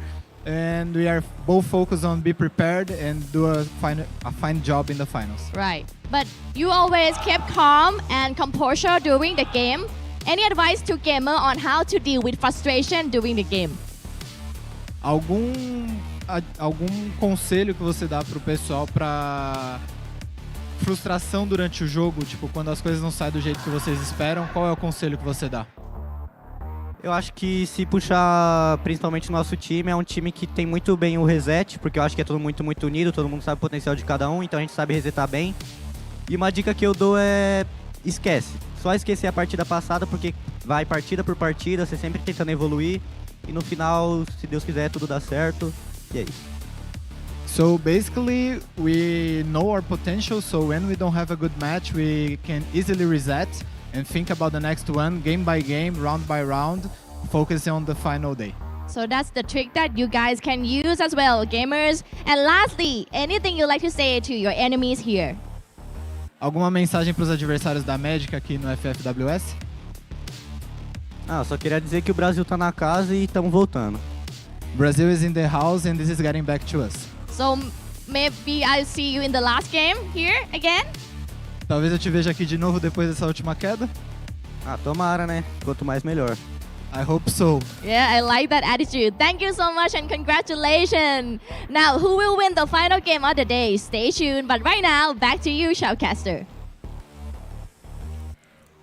Who will win the final game? Who can top Magic Squad? Because I think that's going to be the story for today. Magic Squad, I think they're guaranteed top of the leaderboard right now. Next best thing, someone swipes that away. And the question is, how? Cute. Wow. No, okay. that was a cough. I didn't answer. Okay, no problem. But the real question is, what's the next map going to be, right? Yes. Because some maps are going to be favorite maps for certain teams, and is it going to be enough of an advantage to eliminate Magic Squad early and to overtake them? Because I want to know how big the gap is for a number of teams. Not just the top teams, but also the teams that are a little further down that leaderboard. But here's our elimination leaders for the round. We've got Boots for Magic Squad in first place with 4 eliminations. But, I mean, it's pretty spread across the board here for our teams. MVP, though, is going to go to Yago. Yeah, once more, the sniper of the team. I believe this is his second MVP overall. If I recall correctly, but definitely very influential, right? Even though I feel like in the last fight there was a period where he puts himself away from danger but doesn't get to support his team, but corrected that in the last fight where you fight in open ground. So again, the Skylar being put to good use is just another day in the office for MGS. Another day in the office. Absolutely. Yago with the MVP as well. Butsin, on the other hand, 4 eliminations, definitely did a good job out there, and a very concise player, definitely helping out the rest of his team members who were tagging up all of those out there on the battlefield to pull in those important points. But of course, here are the match standings. And it will be Magic Squad up at the very top with a total of 23 points, but CGG hot on their heels with a total of 19. Now, they were both in the 4th and 5th spot, but there was quite a bit of distance between them when we looked at the overall leaderboard earlier on. And look at who's woken up, BRU. Finally, but I mean, it's taken them 4 games to finally get up there. But the question is, will they stay awake for game number 6, right? Yeah, I remember there was an interview done with BRU during FFSI. They were asked like, how is your mindset going into the group stage? And they were like, we're just chilling, we're waiting for the finals. I think this is that version of BRU. But Magic Squad now takes a firm lead in the first place. And there's high probability that both of these Brazilian squads are going to be jumping up into the number 1 and number 2 spot. But of course, Loud has to bring in the consistency. If they don't bomb out pretty early, if they are not hot dropped by anyone, there is a high probability. But of course, it's going to go down to what map we play on as well. Look, if you're going to start praying, you got to pray now, right? You got to pray, give us our map, give us the best chance to try and get those points, because it's our last game, right? If you flop now, that's going to be it for today. You're going to have to wait for tomorrow and wait for that reset, because 8 points is on the line. And so far, Magic Squad, they've got both hands on those points, but you can't guarantee anything. Anything goes in a game of Free Fire. And for anybody ridiculing the fact that they only get a total of 8 points from the first day of Point Rush, let us remind you once again, the past 2 World Series, the difference between the first and second place was less than 4 points. No. So it makes a huge difference. And Loud is gonna get allowed. Loud and Magic Squad, honestly. This is literally, I mean, Brazil has been taking over Kalahari. I would still put teams, you know, the Indonesian teams on the map for sure, but like I said, since week 2 of the group stage, a lot of teams have started to catch up. They are no longer, you know, they are no longer being caught off guard by, you know, teams like RQ Kazu, who still held the record for the highest point garner in 1 round. That was off of Kalahari. I was going to say RRQ is going to be smiling, right? Because they're in second place. They are still in good contention to catch up to Magic Squad. But the most important thing you have to do here is they cannot afford to tie. Because if you tie with Magic Squad, they've got 2 booyahs. So they will automatically get first place. Brazil has a back-to-back-to-back. Can they add another one to the list and make the region super proud? I mean, Brazil's one of the biggest servers that we have for the game of Free Fire for a good reason, right? We've got fantastic talent from there, and we've got a fantastic community there who are absolutely in love with the game. And this is totally deserving. But can they make good use of this Point Rush collection on that final day? Or will the Thai teams, as usual, steal it away? Or will we have an absolute surprise? Maybe Indonesia shows up strong on day 3. And we're looking for the potential birth of a new era. And it has to start from teams who are not from Thailand, unfortunately. They've held the title for 3 World Championships, and that's more than enough. But for me, I mean, my prediction stays the same. I do want to move Loud to first, simply because if you compare them and RRQ, definitely RRQ has had a slightly rougher day. But I also think like Loud today, their performance has been really solid, right? RRQ, they've had some great performances, but again, we saw them, they did get eliminated earlier on in that previous round. So I hope this team hasn't petered out yet, because this is their signature map. If there's a time to make a comeback, it's got to be now. But if it's not now, it might just be the takeover from Brazil, because I think, if anything, I can't imagine the happiness that the Brazilian fans are feeling today, especially with how Thailand dominated the group stage. Maybe there was a little bit of hope lost for some of the fans, but now reignited, got to be happy. But the Indonesian fans, they need to also cheer for their teams, because they are not out of the running. They can absolutely sweep the competition if they play their cards right. And not just their cards, but they also have to pray, is RNGesus going to bless them as well?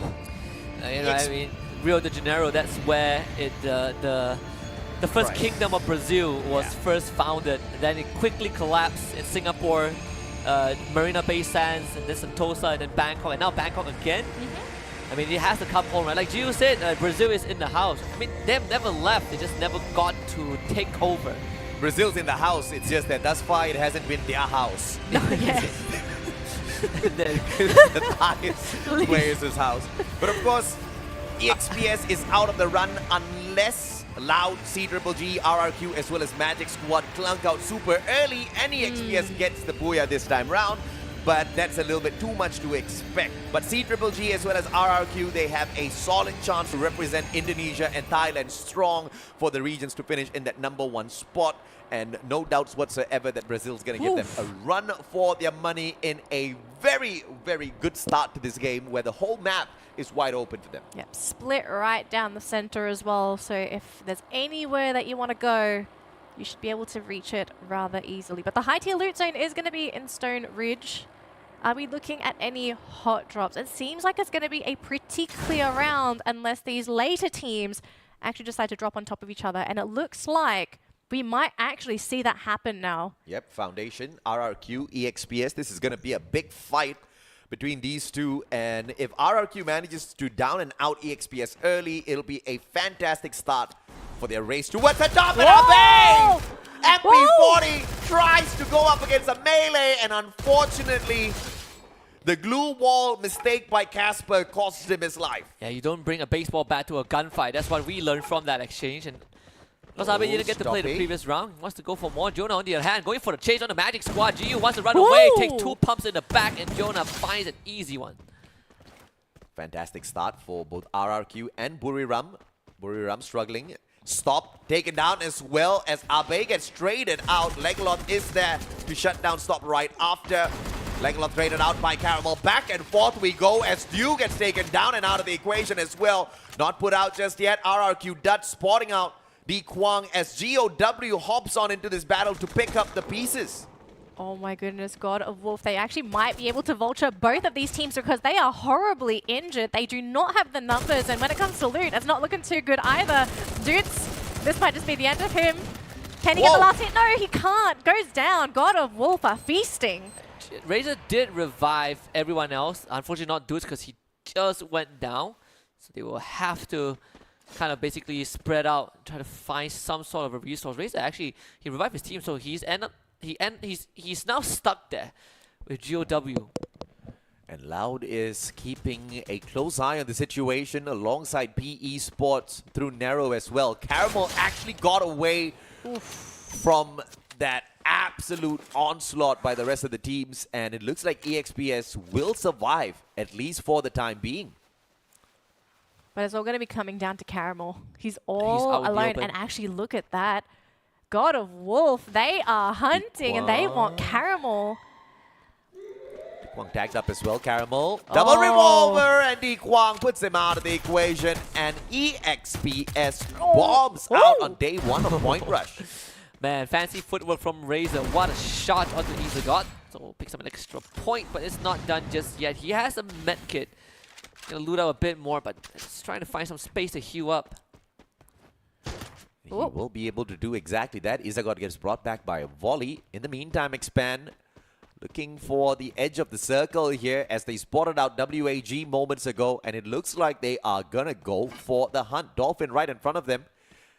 WAG has the high ground. They stop to take a good account of who's behind them, and they should be able to spot out the players of Expand any moment now. There's a UAV flying, hovering over the refinery. It's not shot out just yet. That's where Loud is. Crime and KS does have Cyrus in his sights. Good completely job! misses the grappling, saving Cyrus. So he's going to reunite with the rest of his team at Mammoth, and Cobra needs to catch up right now, side by side with Crime and KS. Oh, Axel could just be the thorn in their backs here, going for that flank on the left, but it doesn't have the elevation against the WAG players. Axel! What a jump up to the top. Tags up Cyrus as well, but just on the foot. Doesn't do a lot of damage. In the meantime, it's going to be Cobra helping him with the execution. And Cyrus now going to get caught between 3 players. And Crime finds the sprays. Doesn't get the knock. And crawls away so he doesn't get eliminated. But Cyrus goes in cheekily, only get trapped. Execution is there as he gets the confirmation onto Crime. Cobra finishes Cyrus off, and WAG, they took what they could. Yeah, that's unfortunate. Could not confirm Crime MKS. That's the fire rate difference. I mean, Cyrus's gun just went up a bit faster than Crime MKS, but nothing much was lost. Expand finds 2. WAG get out of there. But this Mammoth now completely in control of Expand. Team status is looking a little bit scary here for RRQ. They're already down to a 1 player yet again. They do have 5 eliminations though, so they have 5 points on the board already, but at risk of being eliminated if they lose that final player and can't find a revival point or have the money for that vending machine. God of Wolf, though, up to a fantastic start because of RRQ. Yeah, making good use of RRQ's early battle, taking advantage. And Wasana, on the other hand, rushes on in. They'll find the players of WAG, and Dolphin's not the final one by the looks of it. Could have brought his whole team back, but unfortunately the revival point was only capped halfway. So Krillin now has to literally run out and try to find some sort of a revival point at the far edges of the map. Magic Squad still have not been able to bring Yago back. There is a revival point near this area, Santa Catarina, but I think they are worried that they might not be safe. They're trying to hang on to that first place. I can't blame them for wanting to just play safe, right? Like, they are within arm's reach of that 8 points for the grand final on Sunday. Just play it as safe as possible. Do not get eliminated as the first two with 0 eliminations. Expand, on the other hand, is playing for the 9th spot. But we do apologize, ladies and gentlemen, boys and girls. Unfortunately, the casters are going to stay silent for a moment as we are facing a little bit of a technical difficulty. Don't worry, I can see it, I can see it. I can see it from literally the production room. There's nothing much happening just yet. I think we are out. We are in the clear. We are in the clear. Thank you very much. Our production room is fantastic. We see everything going on right now. And I told you, we're not missing anything. The only thing we missed was actually Peter going for a long jog. Just in time to see the circle close in. Where is it going to be though? Still pretty center. Storage. Ooh, alrighty. So a bit of a northeastern circle. It's not going to be dead center on Refinery like previously.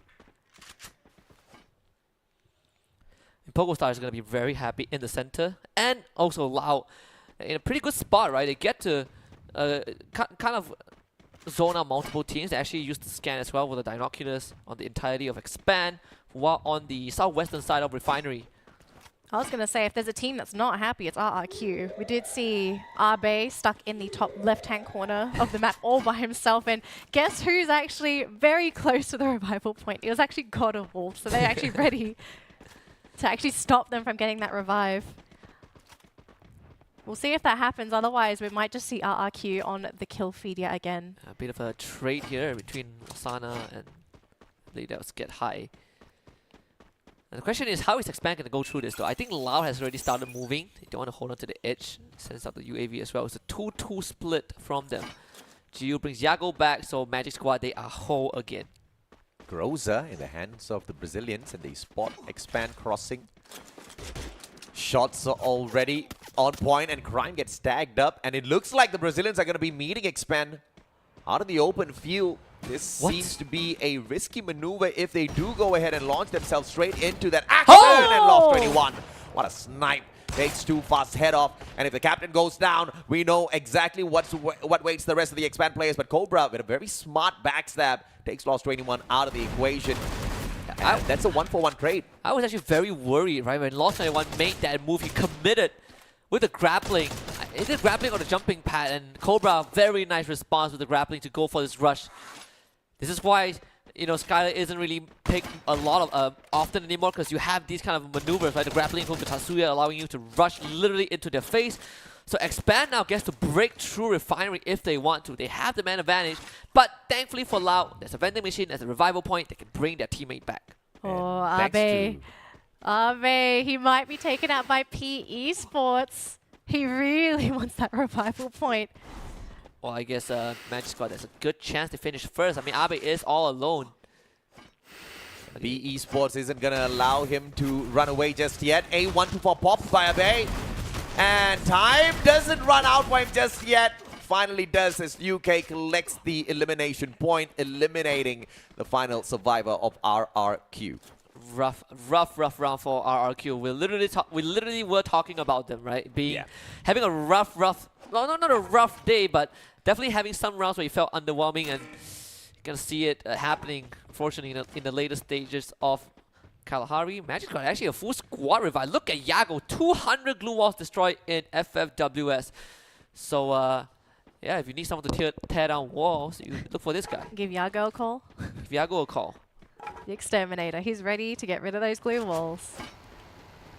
Expand outside of the circle, but not to worry. Vehicle's here to pick all of the boys up and drive right into either survival or absolute destruction. PE Sports on the opposite side of this body of water. No bridge to connect them just yet, but Expand. Whoa! Hey, a very cheeky move, and who's pay the driver? a big price for that. All right, who was the driver? Who was the driver? That's all I want to know. Clearly doesn't have a license yet. I mean, all the boys are young, but my goodness, this is terrible driving. That actually might cost them, because PE Sport, they are way far away into the circle already. Actually, just fly straight into GOW. Donero doesn't have much to work with. Momentum comes through. That wall falls. And don't cry. Great backup. Shot from afar from Don't Cry. Izagot picked right back up. Esports has got one player right above GOW. In the meantime, the players of Buriram fighting Torrent as well. Grenade from New K pumps out. 2 from the Drogon. How Arc Expand shows up. Backstab. Narrow gets taken down. And this is that revival gameplay from the pride of Expand. And it looks like they are going to take everything away. Double grenades from the left and right. Deanne's going to back away from the rest of PE Sports. A sliver of health left. And the confirmation is taken by someone from down at the bottom. Potentially Axel. D Kwang low on that HP as well. Crime Wall bursts his way right through the players of GOW. And Axel does find Deanne. Expand still looking for more. 6 points already. The wall does go down. Cobra trying to go for the spam. PE tries to kind of disengage from this, but if a secondary team there and Poco Stars, they might be able to join this though. They are far and they see this happening. Expand could earn themselves a bonus of 3 points here if they can walk away with a solid booyah on Kalahari. 6 eliminations already, but Loud. Esports still gonna be a little bit annoying on their side. I think that was the smart play there from Expand. Don't fully commit because look at who is coming into the fray here. Loud actually hearing PE Sports. Good reposition. PE Sports backing away. Loud looking for that fight. Buriram versus Magic Squad. This is where we see if or not the Brazilians will end up in that #1 spot by the end of the day. Buriram personally trying to take them out of the equation. GU with the Drogon. One pump. Tatsuya right behind him. And the finish is just not there for Wasana. Get high alive and kicking. AWM in hand. But up against 4 players on the side of Magic Squad. This is the end for Buriram by the looks of it. Moshi still alive. Butsin down. Flame confirmation. Glue wall goes down as well. Nobody there to save Butsin. And Get High goes in for the finisher. Gio still on his left-hand side. Moshi shuts down Bob. The guys are still alive. Buriram, how are you doing it? Trip mine set down by Gio here. Get High doesn't fall for it. And the sniper in hand doesn't find that final finisher. And now all of a sudden it's a 1v2. Yeah, because Moshi actually flanked Bobs. That's why Buriram are now in the have the advantage. They will get to call shotgun and outrun the blue. Unfortunately, you don't have the luxury if you're GU. Yeah, I actually think this might just be it here for, for Magic Squad. I don't think there's any way GU can get in here. And he's trying to back away towards Santa Cruz. I think he's going for a vending machine. He's going for a buyback. He goes for a buyback. What a buyback for GU. And Magic Squad inside the next circle, all alive. Let's see if they survive long enough though, because even though they're brought back, they have to make sure they land safely, and there are a lot of teams remaining. Butts in, Bobs! C-Triple-G finishing them off one after the other as they take the drop. GU taken out of the equation as well. One more finds Moshi, Yago goes down, and that's about it for Magic Squad. Very, very unlucky. I mean, that could have been a comeback moment, right? We've seen it from Expand at the start of the day, but for Magic Squad, they don't have the luxury. Too many players alive, I think. Too many people to notice these bodies coming out of the sky. It might still be enough though to keep them in first place, unless Lau wins this round against Expand, which is possible. Kawan, they all literally are in a tight area. Too fast it's already now. Cobra literally ticking to the edges, but still somehow standing. Kawan was able to find Crime. MKS. Axel also getting absolutely blasted. It's Cobra against Brazil. In a 1v3, Cobra getting tagged up from the side as well. Drax, Groza. Looks for the finisher. Final engagement. Charge buster in the hands of Cobra. Does get the knock, but traded out by Drax and the Drogon. Unfortunate for Expand. They don't walk out of that one alive. On the other hand, C2G against Poco Stars. One of the better rounds for Poco Stars for sure in top 3. Getting pressure from the high ground. C2G relentless. Raz instantly receiving help from 18 Deer, but gets abandoned really quickly because he can bring himself back up, thankfully. Still taking damage. Lau is the team that has one less members compared to the other two, and C2G are in a circle already. Poco Stars dead last at the moment in the overall leaderboard, so if they take a victory here, might really not mean much at all. They get 1 point from the first day of Point Rush.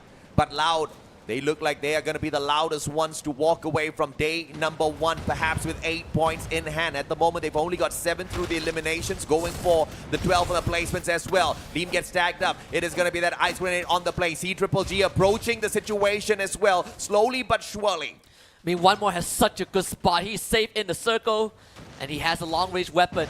The clusters And the blue zone starting to hurt Mexico. Wants to find somewhere where he can comfortably play with. But Peter, he just runs for the Tatsuya. There it is, the dash finally put to good use. Peter finds immediate capitalization. And Drax is isolated right now. Grapple on top. One more. A shot to the gut and Drax falls literally flat on the ground. It's Kawan to hold Loud in this game. Yeah, big brain plays coming through from Kawan up on top with the bird's eye view. Gets the knock onto Fires as well. Poco Stars not going to be walking away with that one. And the Groza within the hands of Kawan should be able to take away as many as possible from up top using this chaos between C-Triple-G as well as Poco Stars. Lehman 18 deer. Circling around. Coscu backs away on fire. Joined by his partner as well in a 1v2. Coscu and on fire take Kawan out of the equation. And now they only have the Indonesians to deal with. Peter is going to find one alongside one more. Leem drops, and this should be a C-Triple-G Booyah. Poco Stars, one of their best round, valiant effort, but just not enough. And I think C-Triple-G have done sufficient to overtake Magic Squad on the first spot. And will Peter finally get the MVP? He has deserved the MVP all of today. But will it be robbed again? He should get this one, right? I mean, he has already had two taken from him.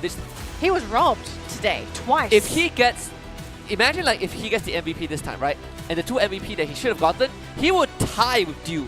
Yeah, but there's no way production gives him the MVP because if they go by the current formula, it's just by selecting the player with the most number of eliminations on the winning team. So good luck to you, Peter. Peter is for your MVP. He has to compete with his own teammates now. He's the uncrowned king. Yeah, he's definitely. Peter's my most favorite player throughout the whole of the Free Fire World Series. He's my personal MVP, one of the most flashiest players, and he's actually outdoing even, you know, the superstars like Moshi and Jonah. I think it's safe to say that, you know, if this is how Peter is going to play for the entire World Series or for the rest of this weekend, he's going to be in the Hall of Fame for sure. I hope so, for his sake. You hope so? Oh, At the moment, he's nowhere near there. He's on my list, don't worry. It needs to be a He's household definitely name. on my list too. Unfortunately, Husky, you're on my list. Doesn't means count. nothing to the guy picking the MVPs.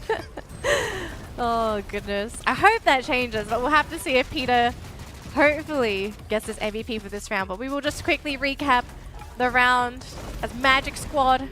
They were the leaders on the point leaderboard today. They may have just lost it to C-Triple-G. Actually, AJ, do you have the numbers? Or do you have rough numbers? I don't think Loud lost that #1 spot because they had a 16 or a 13-point lead on C-Triple-G earlier.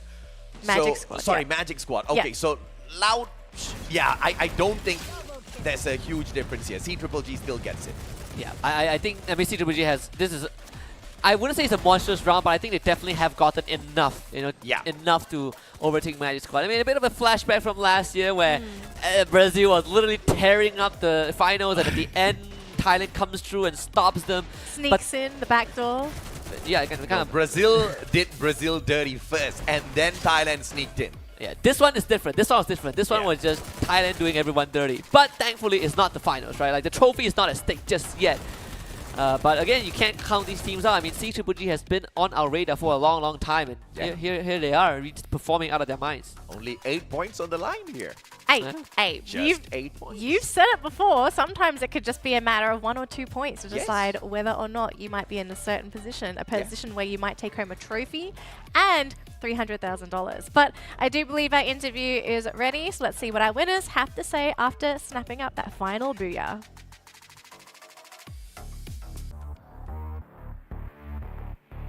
Truly well-deserved final match of the day in the Poira stage, day 1. Joining me here is the final winner. Give it up for CGGG. One more. Congratulations. สวัสดีค่ะ In the last combat of Game 6, your team defeated all Brazil and Indonesia teams. Is it your plans to become the champion of Free Fire World Series 2023? ในไฟท์สุดท้ายเราเอาชนะทั้งทีมบราซิลกับทีมอินโดนีเซียได้เรามีแผนยังไงที่จะเป็นแชมป์ของ World Series ครั้งนี้คะ ก็แผนอยู่ที่โค้ชหมดแล้วครับพวกเราเน้นเล่นรู้ใจกันมากกว่าครับ Everything is on the coach plan. Yeah, we just have good communication in the team. Right. And in your opinion, who is the best sniper in Free Fire World Series 2023 and why? ในความคิดของเราใครเป็นสไนเปอร์ที่โหดที่สุดใน FIFA World Series ครั้งนี้คะทำไม วันมอเลยครับ ไม่ต้องคิดเยอะเลย ว้า ก็รู้ๆกันอยู่ครับ CGGG one more no need to think that much everybody knows I like that he is so confident but always keeping the straight face. And lastly, we will team try to have more additional points tomorrow. พรุ่งนี้คิดว่าจะเอาแต้มเพิ่มอีกไหมคะ ไม่ได้คิดเรื่องแต้มเลยครับ แต่ว่าจะเล่นให้เต็มที่ครับ I didn't think much about to gaining more points just playing the best that we can Right. And last time you were here, you said something very impressive. You said that no friends in the game. Any last word you want to say to any opponents or your fans? คราวที่เราบอกว่าไม่มีเพื่อนในสมรภูมิครั้งนี้ มีอะไรจะพูดถึงศัตรูทีมอื่นๆบ้างไหมคะ ก็อย่าทำร้ายผมเยอะครับ รักผมเยอะๆนะครับ Don't hurt me that much please give me some love No more warning from him now? No. No. Just asking nicely, right? Thank you so much. One more from CGGG. Give it up. I hope you win again tomorrow. And that's a wrap from my end here. And still more excitement coming in the Point Rush stage tomorrow. Stay tuned. But right now, passing it on to the shoutcaster. See you tomorrow, guys. Bye-bye. And that was C-Triple-G wrapping up the day with our final booyah of the day on Kalahari, which was our random map. And I know a certain team is going to be a little bit upset that they didn't get that booyah because they could have taken that first place back, but it might be C-Triple-G. I think at this point you said, right, it's guaranteed that C-Triple-G take home those 8 points. Could have, would have, should have. I mean, it will doesn't have. matter. But tomorrow's another day. I mean, if you couldn't do it today, you do it tomorrow. I mean, so far, right, Brazil, this is, for some reason, I just realized this late into the competition, but Brazil and second place have a very tight relationship. It's a right? curse. It is a second place curse. Like, Lau finished second in Marina Bay Sands in 2019 against Esports Phoenix. And then K finished second place against Esports Phoenix last year. But thankfully, again, this is not the finals. If this was the finals, then it's a second place curse again. So they have a chance to redeem themselves. But yeah, the track record shows that they just need a little bit more push. And this is why the point rush is just so useful, right? Because unlike FFSI, where E-Arena pretty much just won the whole finals on the first day, this time around, you kind of get to set your fate up in a good way for the final day of play, grab as many of those points as possible. But of course, there are some Titans who could nullify all of those points literally on just one game. That is true. I mean, we've seen, what was the highest score for points that we've seen in the group stage? 37. But 37. 37 might be a little bit high. That was but higher than what Esports Phoenix got to win the trophy last year. Yeah. So 37 points and you get a total of 16. If you get first place on both. On both. Point rush days. Yeah. So if someone scores 37 on that first day of the on the first game of the grand finals in itself, that's an instant nullifier. And you probably just win the whole thing. Do it, yeah. You probably just win the whole finals at that point, right? You're so far ahead. Fingers crossed not. Well, let's hope that doesn't happen because we don't want to know who the winner is off of the first game of the grand final day. We do want to have that closeness, that race, that chance of just one team being able to snap up the trophy with that single point. Yeah, and thankfully because of this new format, you also don't have the winner confirmed on the first day of a 3-day final. Not even the second day either, right? It's Absolutely literally not. on Sunday we will find out who's going to be the winner. But the efforts made on the first 2 days can stand a good chance to make a huge difference on the final day, but we are all looking at chance. Yes. I think there are a lot more variables for sure. Like if you ask me, I think the impact would be minimal, but I think it's also minimal enough to actually make a difference. When you look at the past history, that one extra point could really determine whether you win a trophy or not, right? Yeah. So in that sense, Point Rush, I can vibe with it. Yeah. But I think because this is the very first time and we are testing it, quote unquote testing it on the world stage, we gotta wait until the grand finals to really find out how much of an impact it has. But theoretically, I think it might help some teams really kind of salvage what was their weaknesses back then. Yeah, I mean, I think you brought up a really good point, right? The fact that we have this new format, teams are also trying to figure out, like, how do we approach a new format? Do you literally just play as if you're playing the grand final for 3 days, or do you sort of try something new for the first 2 days and then you go all out for grand finals? Like it's not something you're going to figure out in the span of 3 days. You really need to just sort of bunker down. But here are our elimination leaders for the round. The MVP though for our final game today is going to go to one more from C-Triple-G. So yet again, Peter getting robbed of MVP 3 times, and the final time being from his own teammate. And you know, when you ask the sniper of the squad, who's the best sniper on the Free Fire World Series stage, the probability of him saying himself is really high, and that's exactly what One More did. But I don't know if he's the best, because Dew will definitely fight him for that title. Well, I think Dew would fight anybody for the title at this point. Like, can anyone even take it away from him? That's the real question. And we've only got 2 more days for teams to get booyahs to even contest Dew. So you're kind of hoping that at this point, EXPS don't get any more booyahs. Who is hoping though? Everybody. It's $10,000. I mean, like, yeah, you get the if you win the entire tournament, it's 300K, but you want to have an extra 10K. Whether you share it or it's just for you, it's up to you. I mean, you've got 12 more chances to take it away from Dew. But you also got to compete with 12 other teams. 12 other teams Sorry, and your 11. own team. Oh yeah, that's true. Your own team. Oh goodness. Peter Tough clearly times. not the MVP this round. 967 damage, 2 eliminations. He bows down to 1 more, who managed to find those long-range connections. And look at the sheer number of knockdowns. This guy was active throughout the game. All right, so to wrap things up, here is the overall standings for the final game of the day, which was on Kalahari. C-Triple-G taking home 21 points, Buriram taking home 20, Loud 16, Expand 14, Poker Stars also 14, and 8 points to God of Wolf. Yeah, very unfortunate. Again, like that booyah for Loud would have changed everything. You know, Magic Squad able to cash 6 points. RQ Kazu only getting 5. Towards the very end, I mean, the Indonesians did fall flat a little bit, except for Pogo Stars. This was ironically their best round the entire evening. But gotta look at the overall standings as well. I believe C-Triple-G most likely have already gotten first place off of that booyah. It's C-Triple-G. Just nice. Just nice. 2 Brazil points. once again.